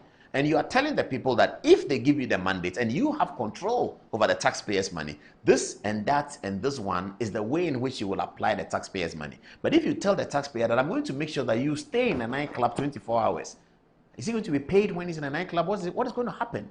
So I'm guessing that the media must begin to interrogate these issues. If you say you have a social intervention policy, what is the social intervention policy going to do for people? And that's why Cheddar said that it's only machines who can work for 24 hours. But you're asking the people to work longer than they are working now to earn more or to earn less, or what's the point? That is the question. So for NDC people who shrug it off and say that MPP don't understand it and they have to go to school, like Dr. Grace Ayensu told Kozi Benu that you have to go to school and you have never traveled before, and yeah, we have never traveled before, all that is fine. But we are not voting for the people who live abroad. We are voting for the people who live in Ghana. So if you say we haven't traveled abroad before, so we don't understand 24-hour economy, it's neither here nor there. We don't want to understand what happens abroad. We understand the problems that we have in Ghana. We know it. And we are looking for solutions or politicians who can render solutions to these problems. So if you bring a policy and we tell you that, what does it mean? And you say you haven't traveled before, so you don't understand it. It's neither here nor there. Yes, we may never travel at all. We may travel 20 years from now. We may also never travel. Traveling is not a mandate. It is about staying in our country and making sure that our government is doing what we need to do in our country so that we can be in our country. Once in a while, people travel, yeah, that's okay. But you don't have to have a policy that is predicated based on the experience of Ghanaians abroad. The election for president, he's not going to be president abroad. As Rexoma says, you go to Paris, is there. You go to Belgium, is there. You go to UK, is there. That's not what we are voting for. We are voting for a president of Ghana who is able to change our situation. That's what we are voting for. A president of Ghana who understands the problem that we have today and who has preferred solutions to them. And if that president of Ghana has a record in politics, we are expecting to hear from him that based on your record in politics, what have you done to convince us that you will be able to do this as well? Because you are promising that you are not there. Somebody says, give me the steer. Somebody says, let me come back. Okay, so the give me the steer man is saying that I was there before. I'm a politician, I've been there before. This is what I have done. And if you look at what I'm able to achieve, I will be able to do this as well. So that's the whole conversation. I think that's quite clear, isn't it? We have to understand it like that. But anyway, that's Rex Omar, and that's his take on free SHS. Let's now get to the fight between the Electoral Commission and the National Democratic Congress. So at the presentation of nomination forms to the Electoral Commission, NDC Chairman Johnson Asedun Ketia told the press that next week, I believe the date is 15th or so, next week he's coming up with a demonstration. He is announcing a demonstration of all NDC members in all 16 regional capitals to approach the offices of the Electoral Commission in the regional capital and then send them a petition. Their concern is that the voters register is being compromised. They think that the voters register lacks integrity, and so they are going on demonstration. Let me show you first two videos of what the Electoral Commission said today, and then we'll come straight to the table and have the interview. Have I taken the text messages? Oh no, I haven't yet. Okay, let me take the text messages before I come to the Electoral Commission story, because that's a very sensitive story. It's now 23 minutes at the top of the hour, was it? Yes, correct. 23 minutes at the top of the hour at 10 o'clock. Let's go to Fatih first and let's hear what people are saying. All right, thank you, Paul. So this is what Bernard Danso has to say on the free SHS matter. He says the free SHS policy is arguably the biggest achievement in Ghana's history since independence. Kudos to His Excellency Nana Addo Dankwa Akufo-Addo. May God bless him with long life and good health to see the fruit of his bold policy. Now Alexander Sefa says God bless President Nana Addo for his implementation of free SHS, quality road and good policies aimed at future generations such as Agenda 111, One District, One Factory, free education and many more. NPP is the only political party which implements good policies for the country. They bring what is not in existence into existence. Now Rahma Ahmed says this government is the most exceptional government that has outperformed all successive government performance ever. Kudos to Nana Addo and Bawumia for this policy. General E.L. Coleman says a game changer for Ghana's education sector. Free SHS is a visionary policy that's opening doors for countless young minds. Kudos to this government. Now, back to the Alan story. Bernard Danso says, I feel so sorry for Alan for having made such a joke of himself and his political career. There's this Akan proverb that says the goat thought it was littering the city with its excreta, but little they didn't know what it was soiling its own tail. The butterfly thinks itself as a bird. Emmanuel says, Alan is not doing so well. He just don't like Dr. Bawumia. He just wants to sabotage the NPP chance in Ashanti, but God will make him feel this time. And lastly, coming from Busy Nana, he says, Alan will resign soon from his own party. What do you have for us, Anna? Alright, from Aaron Babako, he says, good evening to you. Galamsey has had negative effects on the economy. The illegal mining industry operates outside the formal sector, resulting in loss of revenue for the government. This lack of control over natural resources has hindered Ghana's economic development and has led to a cycle of poverty in many mining communities. I strongly believe that traditional leaders are the key to combating illegal mining in Ghana. With their moral authority, cultural knowledge, and community support, they have had the potential to make a significant impact in protecting our river bodies and farmlands. From the destructive effects of galamsey, we must empower and support these leaders in their efforts to preserve our natural resources and ensure the sustainable development of our country. He continues to say, the recent actions taken by His Royal Majesty Otunfo Osei Tutu II and other chiefs to combat illegal mining in Ghana underscore the pivotal role of traditional authorities in addressing this pressing issue. From Naru, he says, Mr. Paul, could you play Mr. Eko Ewuji's statement from the Central Region? NPP needs money for the campaign, so we cannot stop galamsey. Nana Bediako says, any problem after election 2024 is on Nana Addo Dankwa Akufo-Addo. Kojo Otri says, good evening, Ghana is the program for mature minds. Keep leading, Paul Adomotri. Kojo Nyako says, over 5 million people have benefited from free SHS. Isaac says, very interesting show today.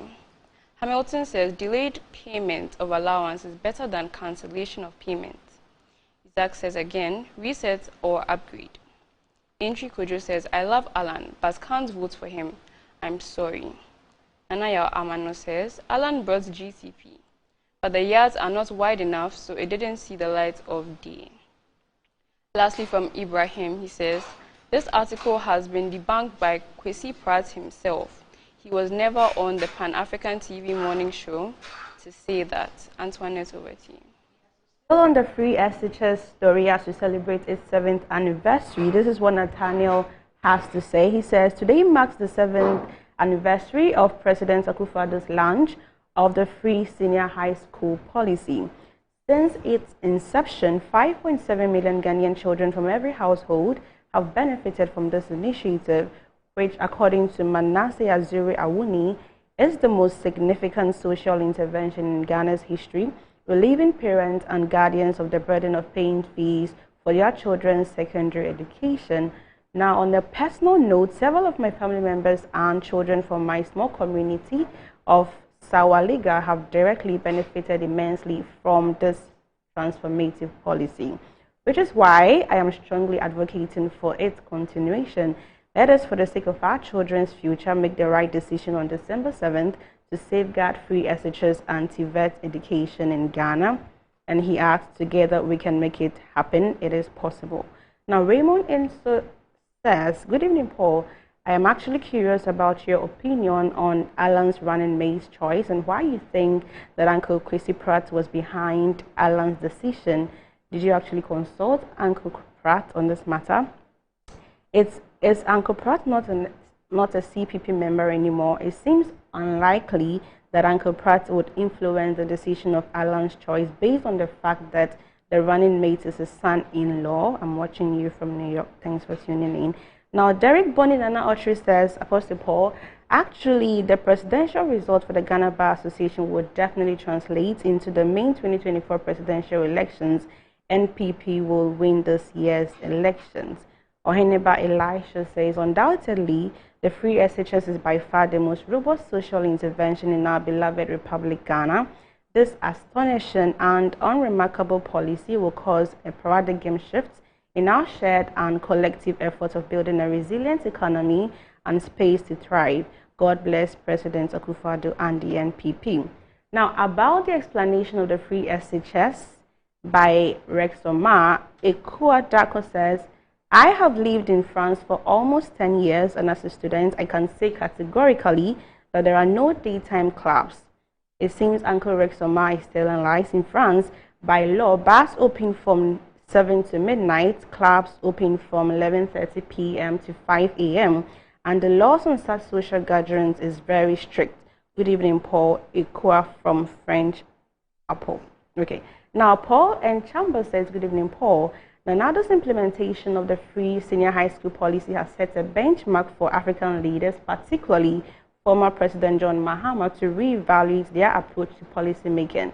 The free SHS policy has demonstrated the power of bold decision-making in bridging the educational gap between the rich and the poor, fostering social mobility, promoting gender equality in education, alleviating financial burdens on parents, significantly increasing student enrollment rates, democratizing access to education. Most notably, he adds, the policy's impact on Ghana's human resource development has been profound and immeasurable, serving as a model for transformative leadership and policy impact. Lastly, Isaac Buffo says, Uncle Kwesi has always criticized Dr. Bawumia on Kukroko, that DNB appears to always be distancing himself from Nanado by his comment. So it will be very inconsistent on his side to turn around and incinerate something else. And lastly, Alhaji Yusuf Hussaini has this to say about the NDC. Paul, the NDC has made policy a very high commodity, totally unreasonable to the entire party. I saw a former Attorney General of the NDC, Madam Marietta Opon, also joining the Umbrella Challenge. When Ghanaians are calling for policies and programs, they are actually talking about nothing.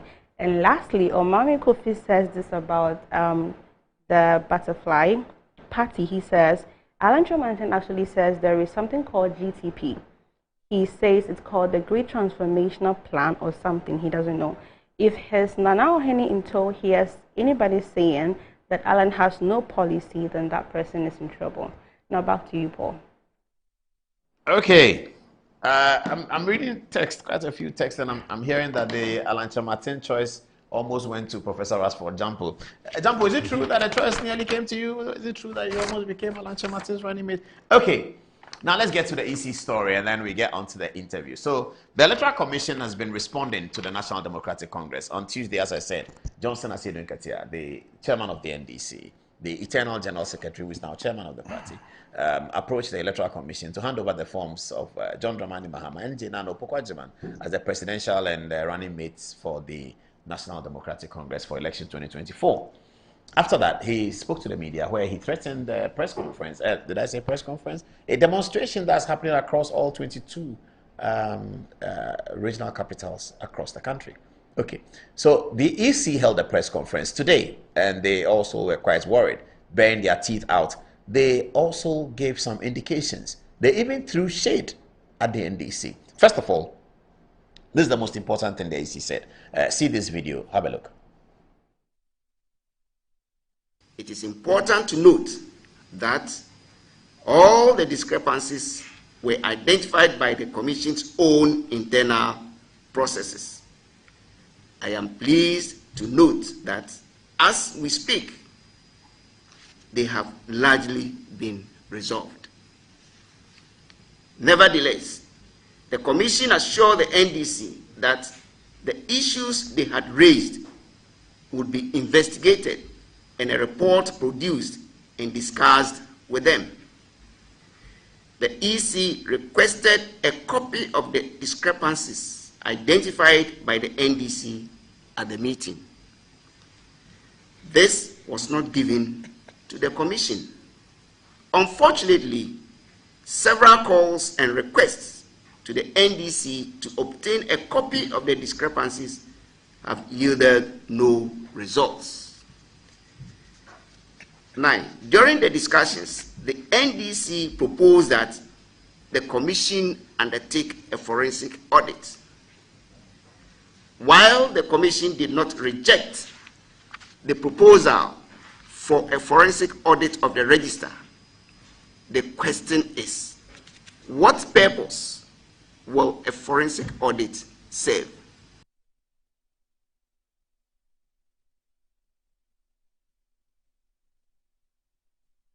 All right, that's one of the important. Yes, that's one of the important things that the EC said, and they also said something else, which is interesting. They said maybe the NDC are not aware because these things happened in 2016 and they didn't complain about it. Have a look. Have a look. Perhaps this is the first time the NDC has taken interest in the register. Otherwise, one would have expected them to call for such an audit of the 2016 register, which contained photos of plants and animals representing voters. It is important to note that, contrary to what is being alluded, since 1992, the voters' register has never been audited. 12. But is that really true that in 2016, people who registered had plants and pet animals as their photograph? I don't know. Anyway, whilst the story was raging, social media was also talking. And then they put this flyer up about NDC's past information. I think I need to get on the touch screen and read it properly. Shouldn't I? Yeah, it's here. Great. Let me open it a little bit. Aha. So this is from City FM. This is Ofosuan Pofo in 2015, 1st August 2015. It says, MPP's calls for audit of voters' register is absurd. Ofosuan Pofo, chairman of the party. Then this is 2016. Johnson Asiedu Ketia says, if you believe EC has lost credibility, you have a problem. Asiedu Ketia. And then President John Dramani Mahama says, EC can't rig elections. They can't. And that is true. Everything he has said is true. John Mahama said EC cannot rig elections. There's no way EC can rig elections. And we have made that point here. Because all the police station results will be tabulated and be made as one. And that is the final results. It's as simple as that.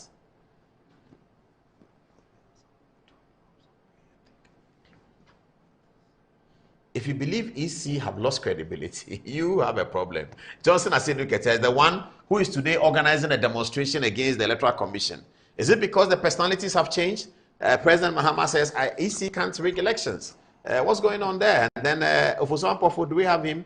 MPP's call for audit of voters' register absurd. Ofosuan Pofo, he says, I am really amazed at the rampant display of either sheer stupidity is the word that is written there, or utter ignorance by most, if not the entire top brass of the no, somebody else. Oh, this is recent. This is recent. But I don't like that word. We don't have to use that word. Okay. All right. So I don't have any comments on this. I'm just sharing with you, viewers. I'm sharing with you that this is what happens in Ghana. 4 years ago, EC is good. 4 years later, EC is bad. That's what we always have to deal with, isn't it? All right, let's get on to the interview now. And can you give me the statement of the counter demonstrators? So I go through it and then I just go to the table to conduct the interview. The statement of the counter demonstrators. It's a joint statement by Fixing the Country Movement and Patriotic Troopers, Ghana. It says, notice of mass action on September 17th against the NDC bastardization of the Electoral Commission. And it's as follows. It says, Fixing the Country Movement and the Patriotic Troopers of Ghana are appalled at the manner the Electoral Commission has come under attack in recent times. These attacks emanating from the stables of the National Democratic Congress suggest that the EC is on a mission to rig 2024 elections in favor of the NPP. The statement goes on. It says, when Johnson Asiedu Nketia stood on an NDC campaign platform and called on his partisan followers to go out on the streets and demonstrate against the Electoral Commission on September 17th, it was actually making a mockery of our democracy. And when the NDC flag bearer, John Mahama, reiterated this call by urging his party members to go on demonstration at the office of the EC, he was being disingenuous and dishonorable, the statement says. It goes on. In fact, it is quite clear that the call by the NDC for forensic examination of all the voter roll is born out of the party's attempts to bastardize the commission. Of course, the statement says, the propaganda machinery of the opposition NDC has devolved into a pointless internecine politics of attrition, so much that even the inquisitiveness of our traditional party politics have become circumscribed by the unwarranted presumption that propaganda is the way out. It is therefore no wonder to have woken up to yet another dose of NDC's mind arrangement tactics of creating a discursive regime of the inevitability of its propagandist politics with this clear attempt to destabilize the EC. In the light of the above, Fixing the Country Movement and Patriotic Troopers are organizing a counter-demonstration on the 17th to drum home the point that the EC is being targeted by the NDC unfairly and unduly. We are by this public statement issuing a notice public action on the same day that the NDC is organizing theirs. We are leading a citizen coalition for mass action to condemn the NDC's communist tactics. We also call on peace-loving Ghanaians to join hands with the Fixing the Country Movement and Patriotic Troopers to send a clear message to the NDC that enough is enough. As trusting citizens, it is our collective responsibility to put the country first and stand up against saboteurs. It is truly beyond comprehension that the NDC is so poorly led that Mahama is able to get away with such loose talks and disrespect for our institutions of democracy. Truly, the NDC has notoriety for black propaganda, and this is one of their antiquated antics. Indeed, this, their latest propaganda, could very well amount to dancing themselves, dancing themselves lame in rehearsals for a dancing contest they may not eventually take part in. The NDC and Mahama remains clear and present danger to our democracy. In actual fact, the NDC's desperate bid to grab power using subterfuge is the reason they are targeting the EC. They have been at it, and it has been ineffective over the course of time, and yet they have failed to learn the right lessons. They have been employing lies and dirty propaganda as well as rehearsed jaundiced strategies to win elections, but it has always ended in absolute turmoil. Mahama and his enablers have not changed one bit. Given the chance, they will roll back decades of progress made on diversity in our political system, and is reflective of the kinds of limited perspectives and experiences they welcome on everyday public conversations. Let's speak out against Mahama's demonstrated danger to our democracy. We have to stop these groups of ideologues who obviously have nothing to offer this country. Ghanaians must be wary of Mahama and his little idealistic weirdos who want to turn this country into 21st century communist state. It's signed by Ernesto Usubempa, who is a convener of Fixing the Country. Now, we go to the table and conduct the interview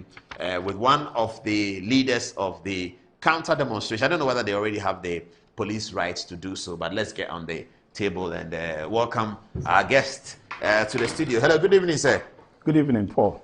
How are you? I'm doing well. So are you fixing the country or you are patriotic? I am fixing the country. I'm the general secretary for the movement. Of fixing the country? Of the fixing but the why country do you movement. want to, why don't you want to organize your demonstration a separate day? Why do you want to do it the same day? All right, thank you very much, Paul. So we have come to the conclusion, and with your exposition and interactions with the audience this evening, it is very clear that the NDC has subjected the Electoral Commission to constant unwarranted attacks, and we strongly believe that an attack on the Electoral Commission as a state institution is an attack on our democracy, it's an attack on our constitution. In fact, and as individuals, we have the mandate from the constitution, in fact, as a duty and as a right to protect our institutions, to defend our constitution, to defend our democracy, and ensure that the necessary confidence that must be reposed in the Electoral Commission is given.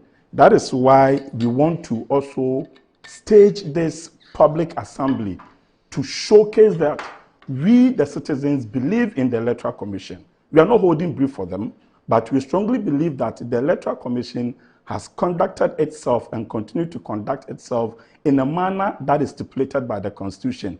And the Electoral Commission is expected to be independent, without fear or favor, without any iota of intimidation. So on this same very day, the 17th of September, Tuesday, next week, we want to also showcase to the entire country that Ghanaians also have trust in the Electoral Commission. And we encourage the Electoral Commission to continue to conduct itself in a manner that will instill confidence in the people, that will let Ghanaians rely on them, so that come 2024 December, they can be able to deliver to Ghanaians a free and fair election. And that is a solemn duty. In fact, it is a call to duty. And we are calling on every Ghanaian, every 1 million Ghanaian, everybody who wishes that Ghana stand on its toes, protect its institutions, protect the democracy that is coveted across Africa and the world, that we all come out and clad in our colors and then show that we believe in the Electoral Commission. But have you understood the NDC's complaint? Have you understood the NDC's complaint? Yes, we understand them perfectly. They are saying that the voters register in the transfer has some issues. The Electoral Commission says that they have observed the discrepancies. So it suggests that there's something wrong with the document. And clearly, Paul, if you have observed that there are some discrepancies in the electoral roll, do we resolve or seek redress about this issue on the streets or in the boardroom? And then let me because reiterate. they do not trust the EC to have conducted what they. So they're looking for an independent body. That is the danger we are talking about. And then it is very important that you expose the NDC to the entire view of Ghanaians that in the past, in 2016, they said that the Electoral Commission and its structures being built is so robust that they cannot reg. They said that anybody, which is true. Yeah. So how then do you have these misgivings about the Electoral Commission and you think to resolve this issue, you have to go to the street, meaning that you're not ready to resolve the issue. But meaning going that, to the street is an entitlement of any Ghanaian group of people. But that will not address the problem. Yeah, but they are entitled to that. So you can't stop them from doing that. So clearly we could see that they are not ready to go by the right path, but rather they would want to create the impression, as they have always been doing, that the EC is not being fair, and for that matter, they have a score to settle with the Electoral Commission. But the danger, Paul, is the fact that going into 2024 elections, the EC must be deemed to be very independent. Two, Ghanaians must have confidence in them, and it is based on that they can thrive to deliver free and fair elections. So they have opened their doors. They have invited the NDC that come, let us sit down. Because if indeed you are ready to resolve the issues, which they also have the responsibility to do so, you should come to the drawing table. Let's meet at IPAC. You mean they have not presented their complaint to the EC? They have not. Is that what the EC said? We have been following the EC. We are citizens. We are not just ordinary spectators. The EC has called upon the NDC to bring any data or any findings upon their own research. Bring it to the Electoral Commission. Let's consider it. Let's interrogate the merit of it. If there is anything to do, we will do it. But if you decide not to do it, but rather you go to the street, then it means perhaps you want to use the back door to achieve an ulterior motive that to us we do not know, because we remember that in 2020 elections, after they have been defeated, they hit to the street, claim that the Electoral Commission has done something untoward. When we went to a competent court of jurisdiction, we realized that even their claims were baseless. So it has been their stock in trade. They have been always bastardizing the Electoral Commission. And we are saying that that is very dangerous. We cannot allow that. In any case, let them continue to do whatever that they are doing. We as citizens, we as members of Fixing the Country movement, we also have a solemn duty, in fact, a right and a duty as citizens to protect the institutions of the state. And for that matter, we're also going to the Electoral Commission, repose confidence in them, encourage them to do what they are doing best, and then encourage them to be fair and just, to be free and fair without any form of intimidation. And I think that is also a very good call, a very, very important activity that as a Ghanaian, as entrusting citizens, we must also be encouraged to do. So on 17th, we are using your platform, Paul, to encourage every Ghanaian who believes next that Tuesday, is it? 17 is the next Tuesday of September. Every Ghanaian who believes that the time has come for us also to defend our state institution and trust them that they can deliver, repose some level of confidence in them and challenge them to be fair, free, and without any intimidation. We should come out. Let's picket. Let's publicly assemble at each of the regional offices and the national headquarters of the Electoral Commission, and then tell them that, look, we believe in what you are doing. Paul, frankly speaking, choose the perfect prize every week and stand to win your choice of exciting prizes. All to get more of what matters to you. Exclusive to Betway. Betway, get way more. Terms and conditions apply. Regulated by the Gaming Commission of Ghana. No under 18. In today's modern world, stairs are a challenge, especially for our elderly and those with health concerns. Navigating them can be difficult and even dangerous, but there's a safer way to move vertically. Lifts and Elevators Limited Company, your answer to a more accessible and secure vertical transportation. Our elevators and escalators, including top-of-the-line pneumatic vacuum elevators, Fuji elevators and escalators, offer a safer and more convenient alternative, eliminating the risks of stairs and enhancing accessibility for homes, businesses, and hospitals. Choose safety and convenience with Lifts and Elevators Limited Company. Elevate your spaces today. For more information, visit our website at www.elevatorsgh.org or call now on 0200-535-515. Lifts and Elevators Limited Company, the elevator people.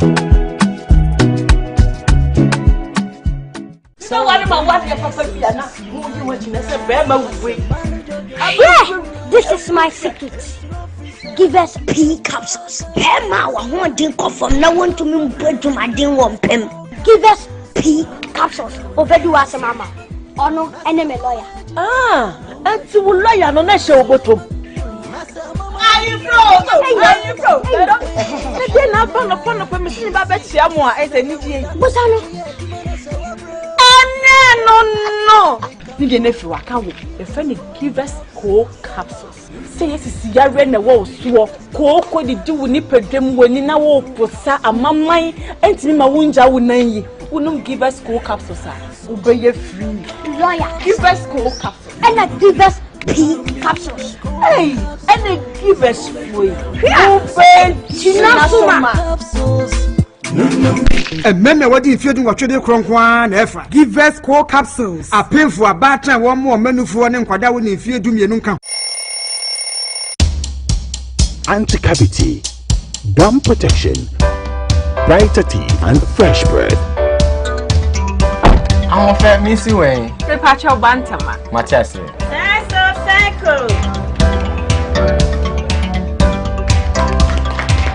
Her smile, the fresh breath. Me Jidi say we use Cal 360 toothpaste.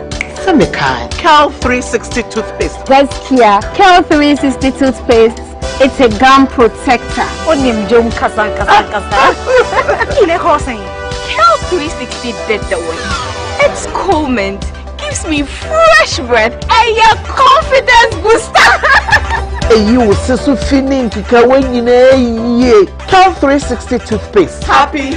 Cal 360 toothpaste, anti-cavity, gum protection, brighter teeth, and fresh breath. Cal, happy smile. This advert is FDA approved. The luckiest. Star 712 hash.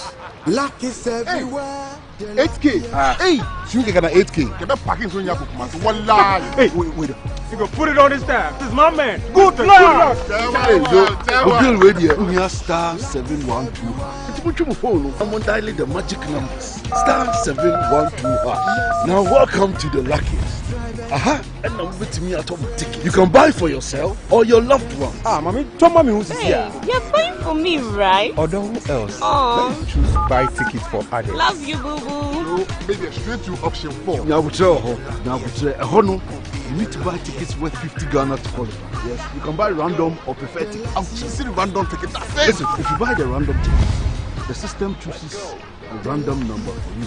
But if you buy the preferred, you get to input your own preferred 5 digits. 5. Baby, give me your 5 numbers. And how much are we buying? Babe, look at the body and buy you. With your body, Hey, there are. Tread cautiously. Now follow the prompts and prepare. Now the luckiest. The luckiest is regulated by the NLA on the Caritas platform, not for persons below 18 years. T&Cs apply. Choose the perfect prize every week and stand to win your choice of exciting prizes. All to get more of what matters to you. Exclusive to Betway. Betway, get way more. Terms and conditions apply. Regulated by the Gaming Commission of Ghana. No underage.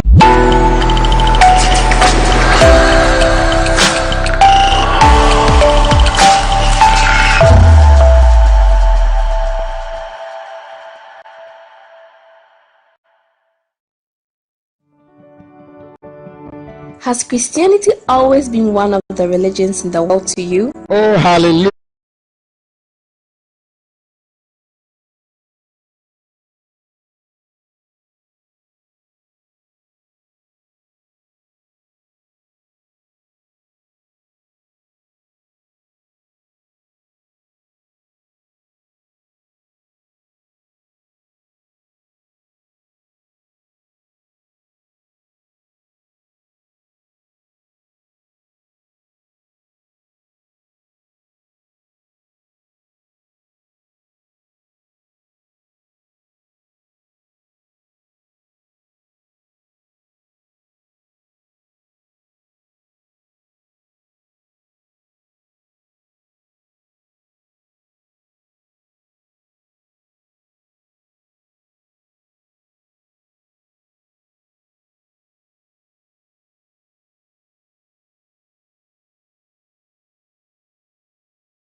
That we put Ghana first and protect our state institutions and protect, in fact, our democracy, because good assurance from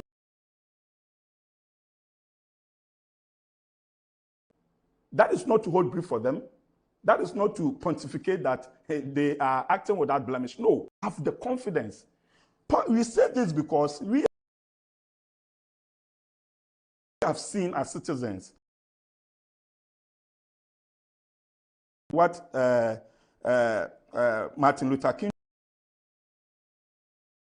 Jr. once said, that our lives begin to end the very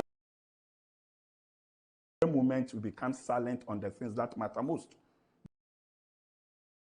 That is why this time around, we do not want to become silent, because in Ghana now we are all talking about galamsey. What is happening with galamsey is an effect of something that happened recklessly in 2020. Now, launch institutions like, what is the name? Lands Commission, Mines Commission, and all these institutions coming together, encouraging the local assemblies, our chiefs, our traditional leaders, to fight and protect our environment. In 2020, prior to the election,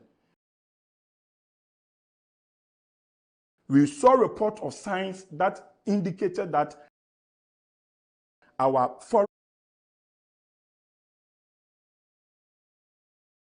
safeguarded, our water bodies were becoming cleaner. It was go into the remote areas and then do a sabotage campaign by sabotaging the effort of the government and inciting people against the state institution that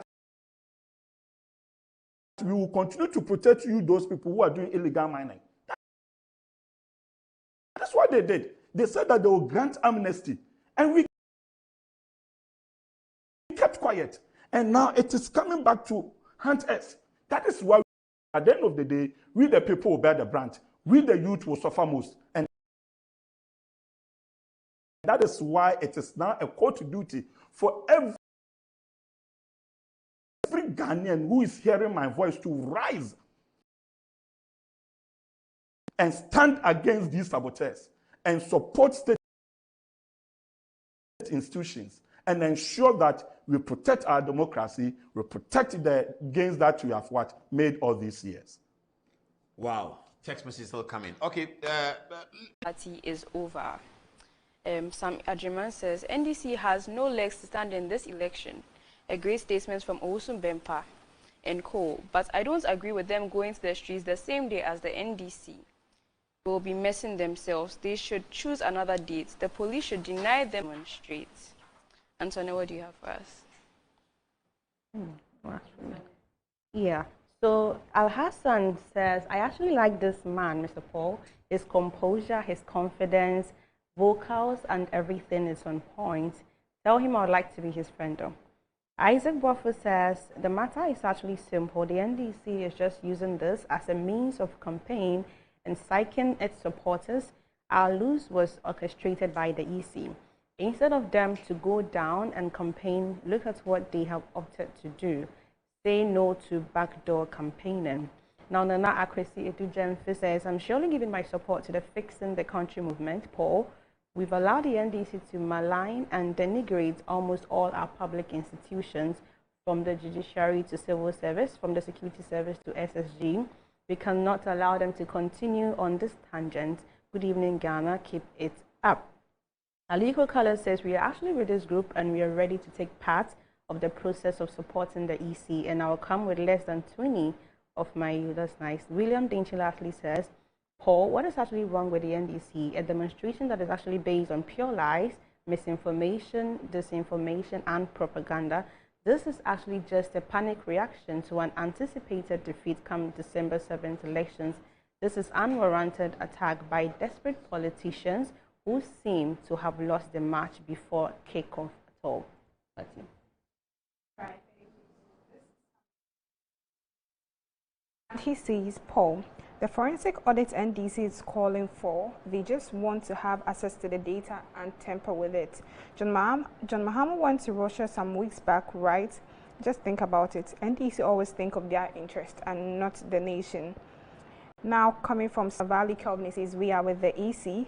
Mauli Musaid says, the apostles of letting the ECB in 2016 are today shouting their voices hoarse over a provisional register in 2024 and want all hell to break loose, including bastardizing the very institution they once wanted sanctified. Now, Afuanyana says, NPP should focus and leave NDC to do whatever they want to do with the Electoral Commission. NPP should not charge the EC too. Dashtinkon says, instead of Asiedun Ketia to concentrate and push Mahama to campaign, he's channeling his energy on a chasing wind. And lastly, coming from Stephen Answer, he says, there is a saying that what goes and comes around will always goes and come around. Asiedun Ketia and NDC lack of credibility, they should leave the EC to do its work.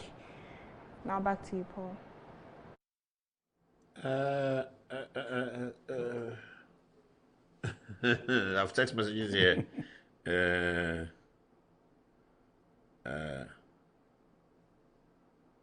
Okay. Alan Chamati, people are quarreling that Alan has policies, so they should just name it and then we deal with it. They say he has a document called GTP, so some number of pages book that we should read and see the policies inside. That's what they say. All right. Boss, what's your final statement? Yes, Paul, thank you very much. So our final statement is that we have already activated our regional and zonal coordinators. They are ready, so every Ghanaian, every member who wants to partake and then be part of the call to duty to ensuring that we assemble at each of the regional offices and the national office of the Electoral Commission to repose the confidence that they need in going forward with the 2024 elections. Please contact our regional and zonal coordinators.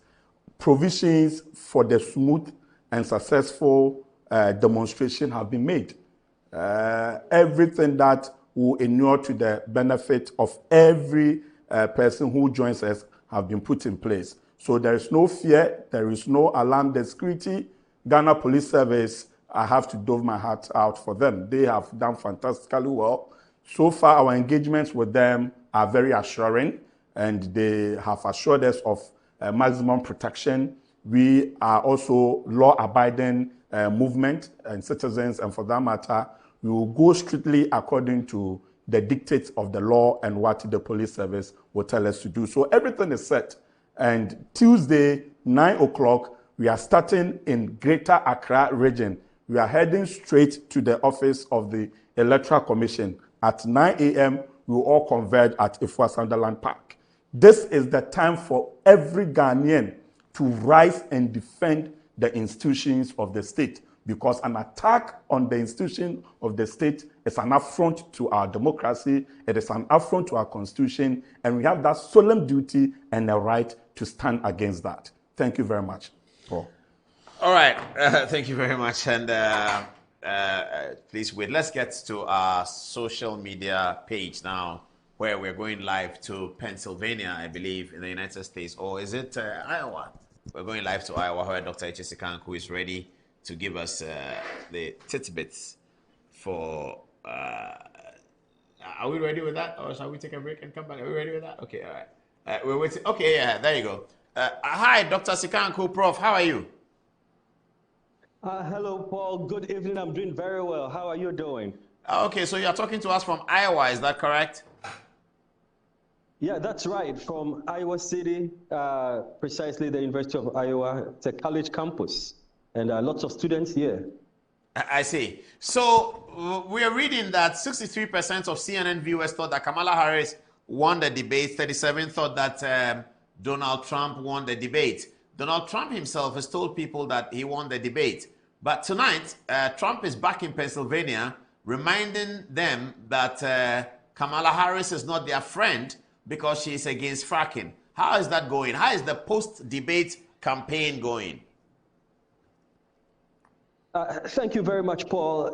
Yes, there has been a lot of activity in the aftermath of that consequential debate, which was a very consequential moment in the presidential election, a very high-stakes event. But if you wanted a clue as to how really critical this stage of the election is, it is exactly what you've said. Both candidates have moved to the swing states with no delay. Immediately after the debate, Donald Trump, as you rightly said, in Pennsylvania, going on to Georgia, and Kamala Harris in Wisconsin and North Carolina as well.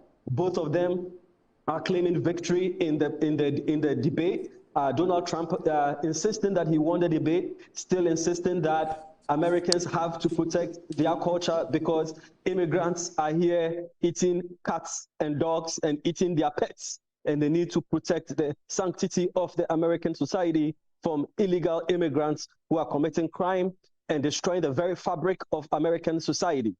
Kamala Harris is also in North Carolina, selling her message to them and also insisting that they need to turn a new page. They need to turn from the darkness, the divisiveness that Donald Trump has brought, and that she will work for the middle class. She would work to improve the lives of Americans. So both of them have been holding dwelling campaigns in different states, and that is indicative of how very, very unpredictable this particular race is. As you rightly said, most polls or media polls that happened after the debate indicated that Kamala Harris had actually won that debate. But we also do know that there are a lot of people who are still concerned about policy, waiting to hear a lot about the policy work. If you speak to a lot of the young people here on campus, they say that what they want to hear is more meat and potatoes. They want to hear more detail as to what the candidates have for them.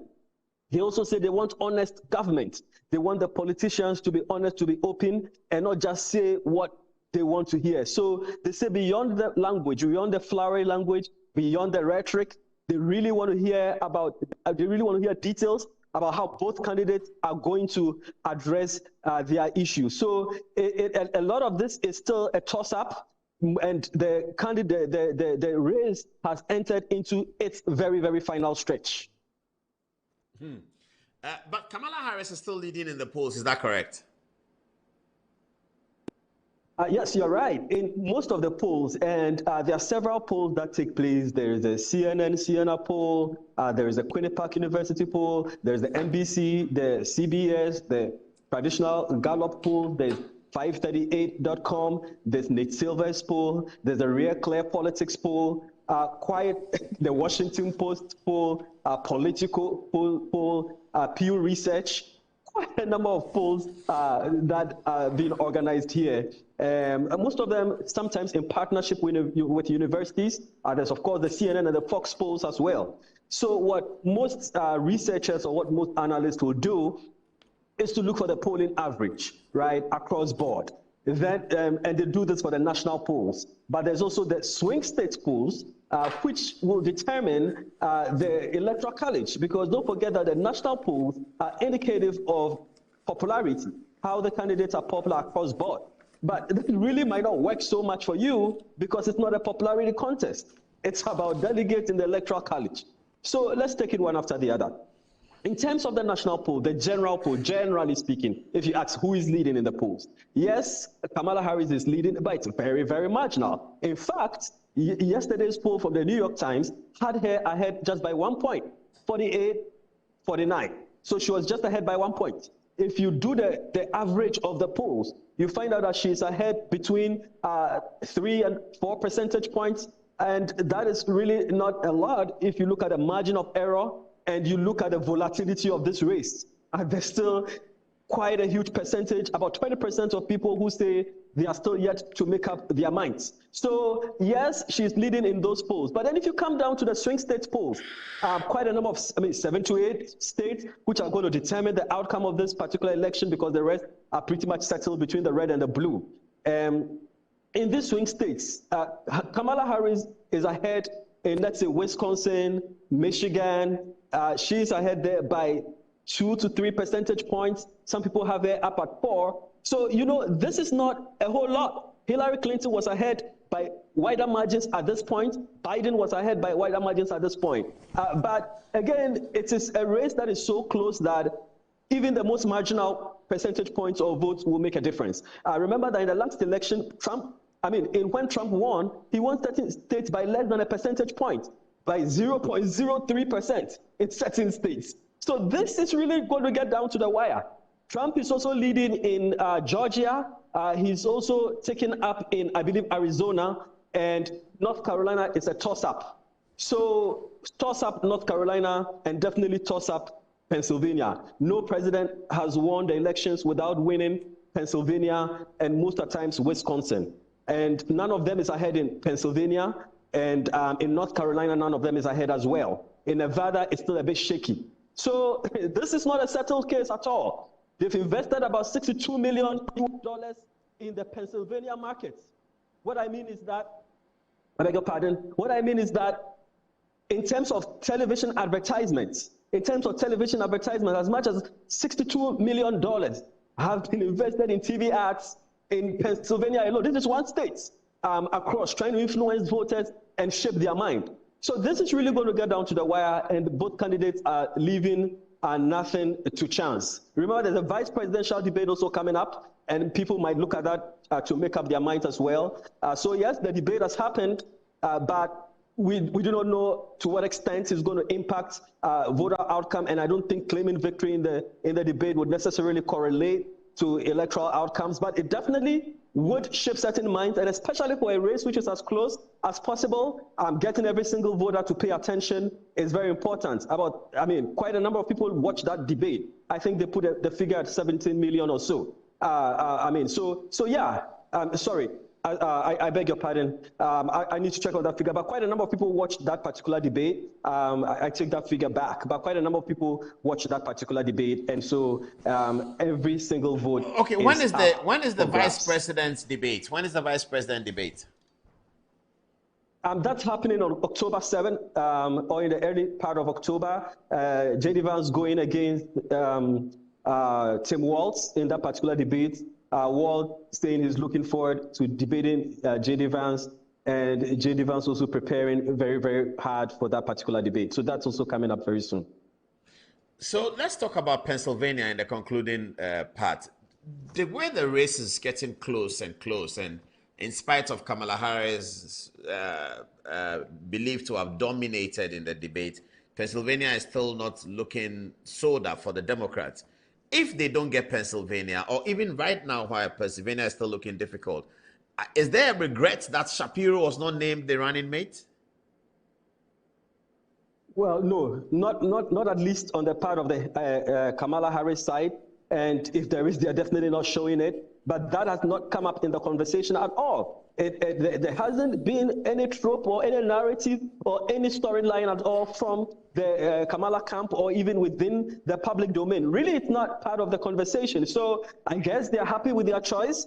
Kamala has shown that she's her own person. A lot of the analysts and a lot of watchers had predicted that because of the critical nature of Pennsylvania, as we've already noted, Shapiro would have done a lot for her, but it looks as if those conversations have been obliterated by the performance that Tim Walz has put up.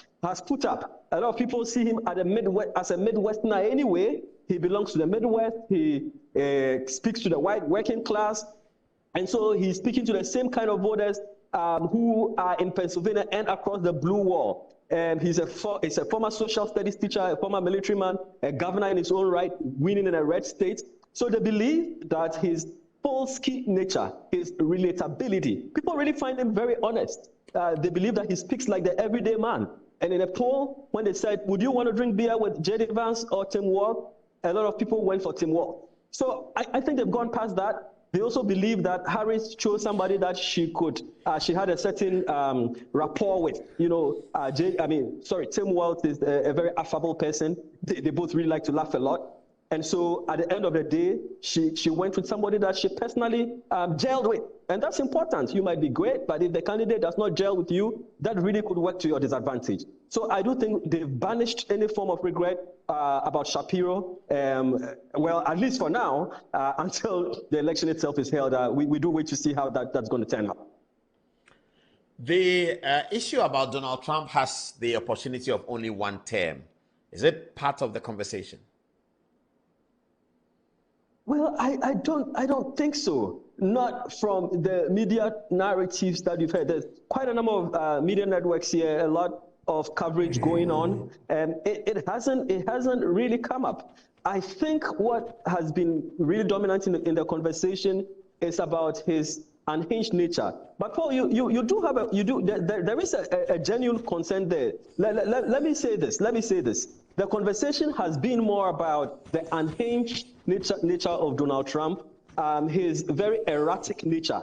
And it is via this particular narrative that conversation about a one term comes up, right? So they are saying if Trump was unpredictable and very, very bombastic in his first term, can you imagine a Trump in a second term where he has no accountability to the voters? where there is no threat of re-election again. So I do have to say that yes, it has come in the conversation via his own unpredictability, via his unhinged nature, his provocateur nature, his politics of vilification. That is where the concern is, especially when it comes to foreign policy and other domestic policies. And in fact, when Dick Cheney endorsed Donald Trump, I got to say that it was one of the major reasons that he gave, saying, sorry, when Dick Cheney endorsed Kamala Harris, who is in a different party, he didn't endorse Donald Trump, who belongs to his own political party.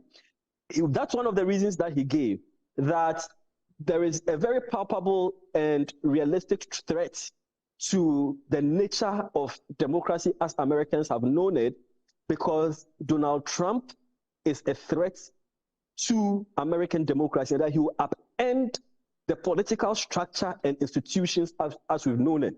And it has come through the Project 2025 as well. That's where the conversations come, because there's a lot in that 2025 document: politicization of the civil service, politicization of the courts, the evisceration of certain government departments and agencies. And so people look at that and they talk about a one-term Donald Trump and the threat that this represents to American society or democracy as they know it. So yes, I must say that that has come in the conversation, but it is via the threat that he represents to the fabric of the nation. Okay, final question, H.A., very final one, because it's past 11:30 here. Melania Trump, Donald Trump's wife, was seen on the campaign trail in 2016, and it was very effective, perhaps looking at the Latino and independent votes. Is there a chance that she's going to be on a campaign trail again, or the troubles of Donald Trump may have affected her interest in supporting her husband publicly?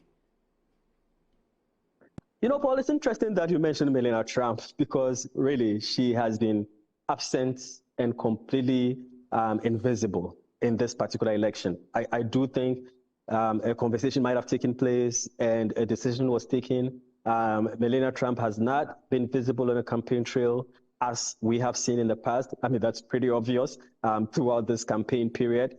And so she's not been part of the conversation. Donald Trump has pretty much done this all by himself. I mean, she has appeared at places that she has no choice to do, but really she hasn't been a part and parcel of this like she was before. And if you compare that to the second gentleman, that's the husband to Kamala Harris, he has held campaign events. He has stamped for Kamala Harris. He's gone on to do robocalls, to make phone calls for Kamala Harris. And so I think there's a difference that we've seen in the campaign. But Donald Trump has been somebody who has not really relied on Melania as a surrogate in a presidential campaign. So I doubt this will affect him in any way.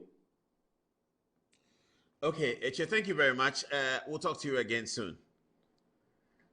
Thank you, Paul. Do you have something on American election on your... Okay, let's take two of it and then we wrap up. It's past 11:30. So I'll start with Antoinette. What are they saying? So Samuel Lamte says, I like Trump so much. I don't know why. He's not a hypocrite, and also the hand of God is upon him. If not, like he would have been dead by now from the gunshot. Harold Akese is asking what magic the Pennsylvania has to do in all of the U.S. general elections. Amokante thinks that Kamala will win the election. He's watching from NY. Thank you for watching. Lastly, Steven says we shouldn't compare the U.S. elections to Ghana because Trump is going to win and Bawumia is going to win as well. Anziba. On the recent debates, MT Boy GH says Trump lost the debates, and Amen Kalush is saying he thinks that Trump is definitely losing the American election. Over to you, Fatih. So this coming from Mel Kabna, he says, I'm voting for Trump no matter what. And Maxwell says, if Trump wins this election just 4 years, no going back to the people for votes again. Now back to you, Paul. Okay, viewers, so the weekend is upon us and we are so delighted that the weekend is upon us. Campaign 2024 is upon us. Thanks for watching this week's edition. We'll be back next Tuesday with another edition. It's a weekend, so if you drink, don't drive. Sunday, let's go to church. Tomorrow, go to the mosque and pray to Allah for the peace of Ghana. Good night.